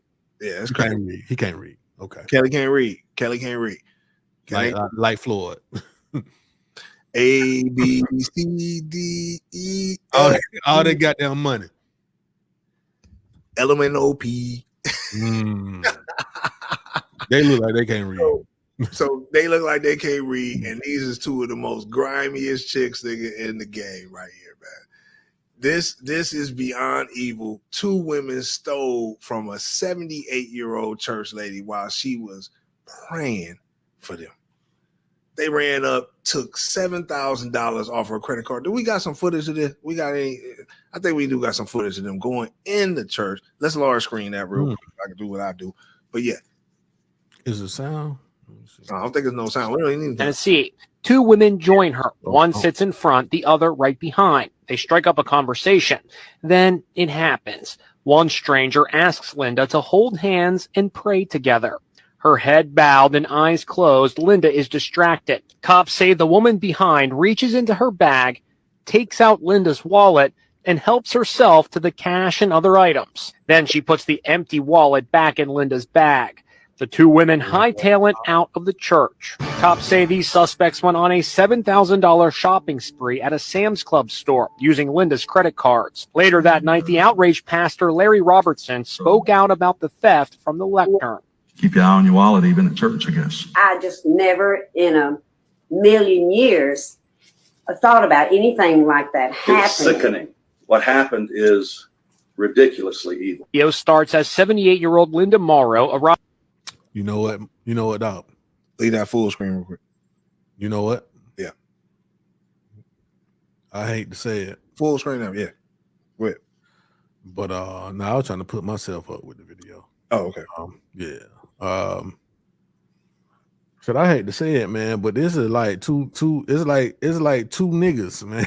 You know what I'm saying? That's how them folk feel, man. I guarantee you, man. I guarantee you them white folk feel like these damn niggas came and stole from us. You came and stole from an old lady. 2 niggas. And you know, I hate to see it always be our people, man. I really, really hate that, bro. I do not like that. But it is what it is, though. You feel me? Yeah, I think it's more of a, I mean, like you said, man, it'd be our people, man. Like that was the ultimate grime. Like, damn, you gonna hit her while she at church? Yeah, exactly. You gonna hit her while she at church? Like, you know what I'm saying? Like, you know, yeah. I'm about to say, yeah, that like that to me don't make no sense, bro. Like that is the pure definition. But that be karma though. You see what happened though? They got caught up immediately. Oh, did they? They got caught. Yeah. Yeah. Obviously, that's the mug shot right there. Yeah. Yeah. So they got the mug shot up, man. They done got caught up. They done got, you know what I'm saying? So it's like that shit came back on them quick. You know what I'm saying? So yeah, it's like, you know, I don't know why you thought you can get over on the Lord in the Lord's house. Like, I don't know what made you think that. Like that is, I mean, to me, that was crazy. It's just stealing credit card information anyway, though. Like nowadays, it's cameras everywhere. Facts. You know, all they got to do is pinpoint the last place the card was used down to the direct time. Find your ass on camera in that motherfucker using that card. It's over with. Facts. Definitely gonna be that. But yeah, man. So yeah, shout out to the sister, man. I know I hope she recovers some of her bread or whatever the case may be. But yeah, it just go to show you what the fuck is going on out here. Karma is real, and you can't rob a woman in the Lord's house. That's for sure. The next one, man, like obviously, bro, like this nigga right here got problems, bro. Like I'm a component now. I believe that this man does have some type of myth. First, I was thinking like, you know, they trying to play him as crazy, but this, I don't understand the logic. Like you want to be, you wanted to put something in your mouth that goes off of that, and you paid $850,000. Mm-hmm. Like you could have fed the city of Chicago with this. I mean, what if he did feed the city of Chicago and then got this? Still, same thing. Yeah, well, I would agree with it a little bit more, I guess, at that point. It looks bad. It looked like some fucking cardboard in his mouth. But I mean, since I saw that, I understand what he's doing. It is what it is. So what is he doing? What you mean you understand what he's doing? This is Jaws. This dude right here. He was a known henchman. Like I said, James Bond movies, I think. So yeah. I don't know. Yeah, but I've seen that shit before. For you to get your real teeth took out, that don't look the same way though. Yeah. His real teeth, or that's a pull out. No, that's not a pull out. He got his teeth removed and put those in. So allegedly. I mean, allegedly. I mean, when the article came out, that's what they said. He removed his teeth because remember he already had diamonds in his bottom of his teeth anyway. His bottom teeth are diamonds anyway. His front teeth. So why, he's already got teeth removed. Yeah, I believe he did. But I definitely got to give you the fuckery because with all the shit going on in the world, you're getting advertised for dumb shit. Like it's time for you, Mr. Ye, or whatever the case, whatever the fuck you trying to be or what you trying to do. It's time for you to stand up, bro. It's time for you to really be a voice out here for the people, bro. Especially like for where you from. Like you smiling like my nigga, like you damn near pushing 50. Like it's a different type of time. Like you ain't young Ye no more. Like you got it's time to kind of like grow up a little bit. Like, you know what I mean? The world needs you in other ways than fashion and looking like you got, some silverware in your motherfucking mouth. Like for real, bro. Like you really got a dinner plate in your motherfucking mouth.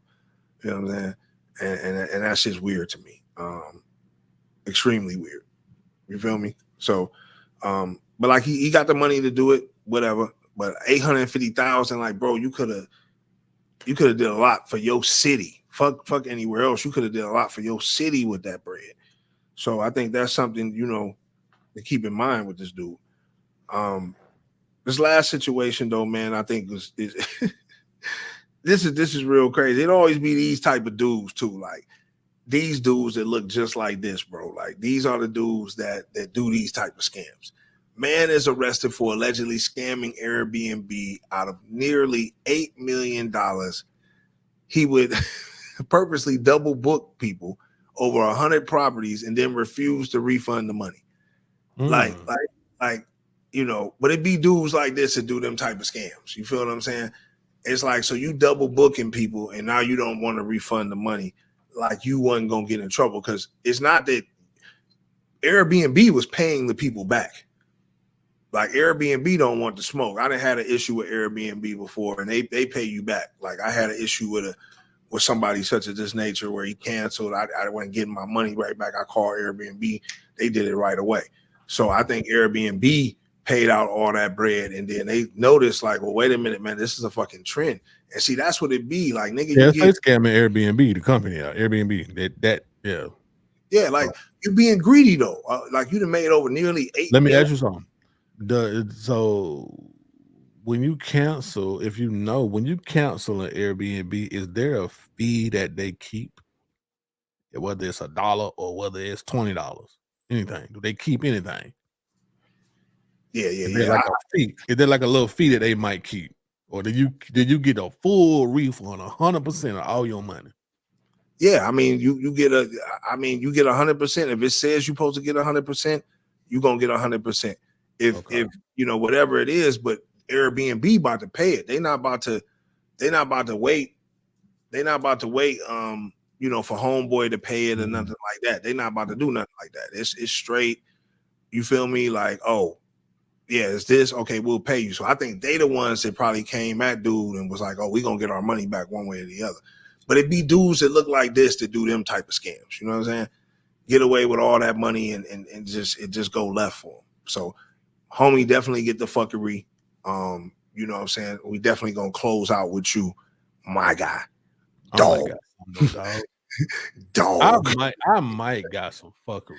Oh, you got some fuckery? What you got in the box, man? Let me see what I got in here, man. Trails, jewels, you know what I'm saying? I might drop something in there every now and then.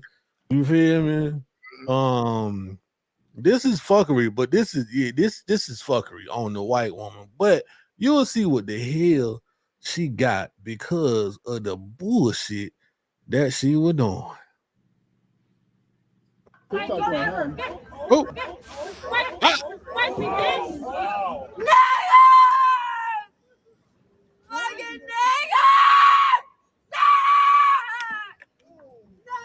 You should do her own shit. Oh my God, bro. Nah, yo, she's back from 6 donuts, man.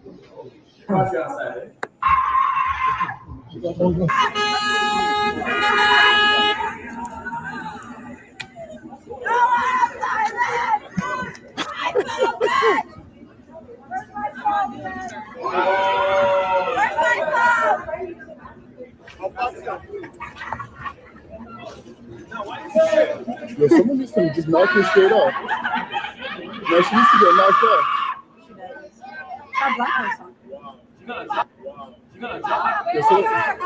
Wow. What are you? Hey man, I can't even lie, bro. As a black man, I probably would just be laughing at this shit because that shit's so hilarious. But oh good, 2-3 Pete, whatever that pow, pow, you know what I'm saying? Whatever that was. Man, she caught one to the jaw for being on her bull. Listen, shit for that night right there, man. She definitely caught something, man. She definitely caught something. I seen this too. That's crazy, man. For being drunk. You know what I'm saying? But only whites can do this. You know what I'm saying? Yeah, a black person would have been doing that shit, but they'd have had the police would have jumped on them and everything. So she definitely get the fuckery for that. She definitely get the fuckery for that. But yeah, man, we appreciate y'all, man, for tuning in on the live stream, man. Back from what we gonna call it, Trav? Jail, YouTube jail, whatever, man. We appreciate the live. No, it ain't even YouTube jail. It was just a reflection period. That was it. Rest period. Rest period. Okay, we call it rest period. Rest but yeah, period. we appreciate everybody, man, for tuning in on the live. You know, comments that was sent through. You know what I'm saying? We appreciate all that. You know, check it on the replay, obviously on YouTube. We stream live on Instagram, obviously. You know, sign up all platforms, Deadbolt ATL. You know, subscribe, man. Tell a friend and tell a friend. Share, you know, the whole nine. Trav, man, you got any parting words before we close this boy down? Follow me on Instagram at the cool creator made. Make sure you follow Deadbolt ATL on all streaming platforms, YouTube, Twitch, X. I be wanting to say Twitter, but X. Right, We don't stream on Facebook. Yeah, nah, that's just not an option that I choose. I should start streaming on Facebook though, but I think most people that have Facebook has one of the options that we provide. One of them. So y'all catch us there. Yeah, appreciate y'all for coming out. Yeah, man, for sure, man. Deadbolt ATL, man. Like you say, man, check us out. All streaming platforms, man. We back at it. Y'all know what it is. It's your boy Don Peoples and Trav. Deadbolt. Gone.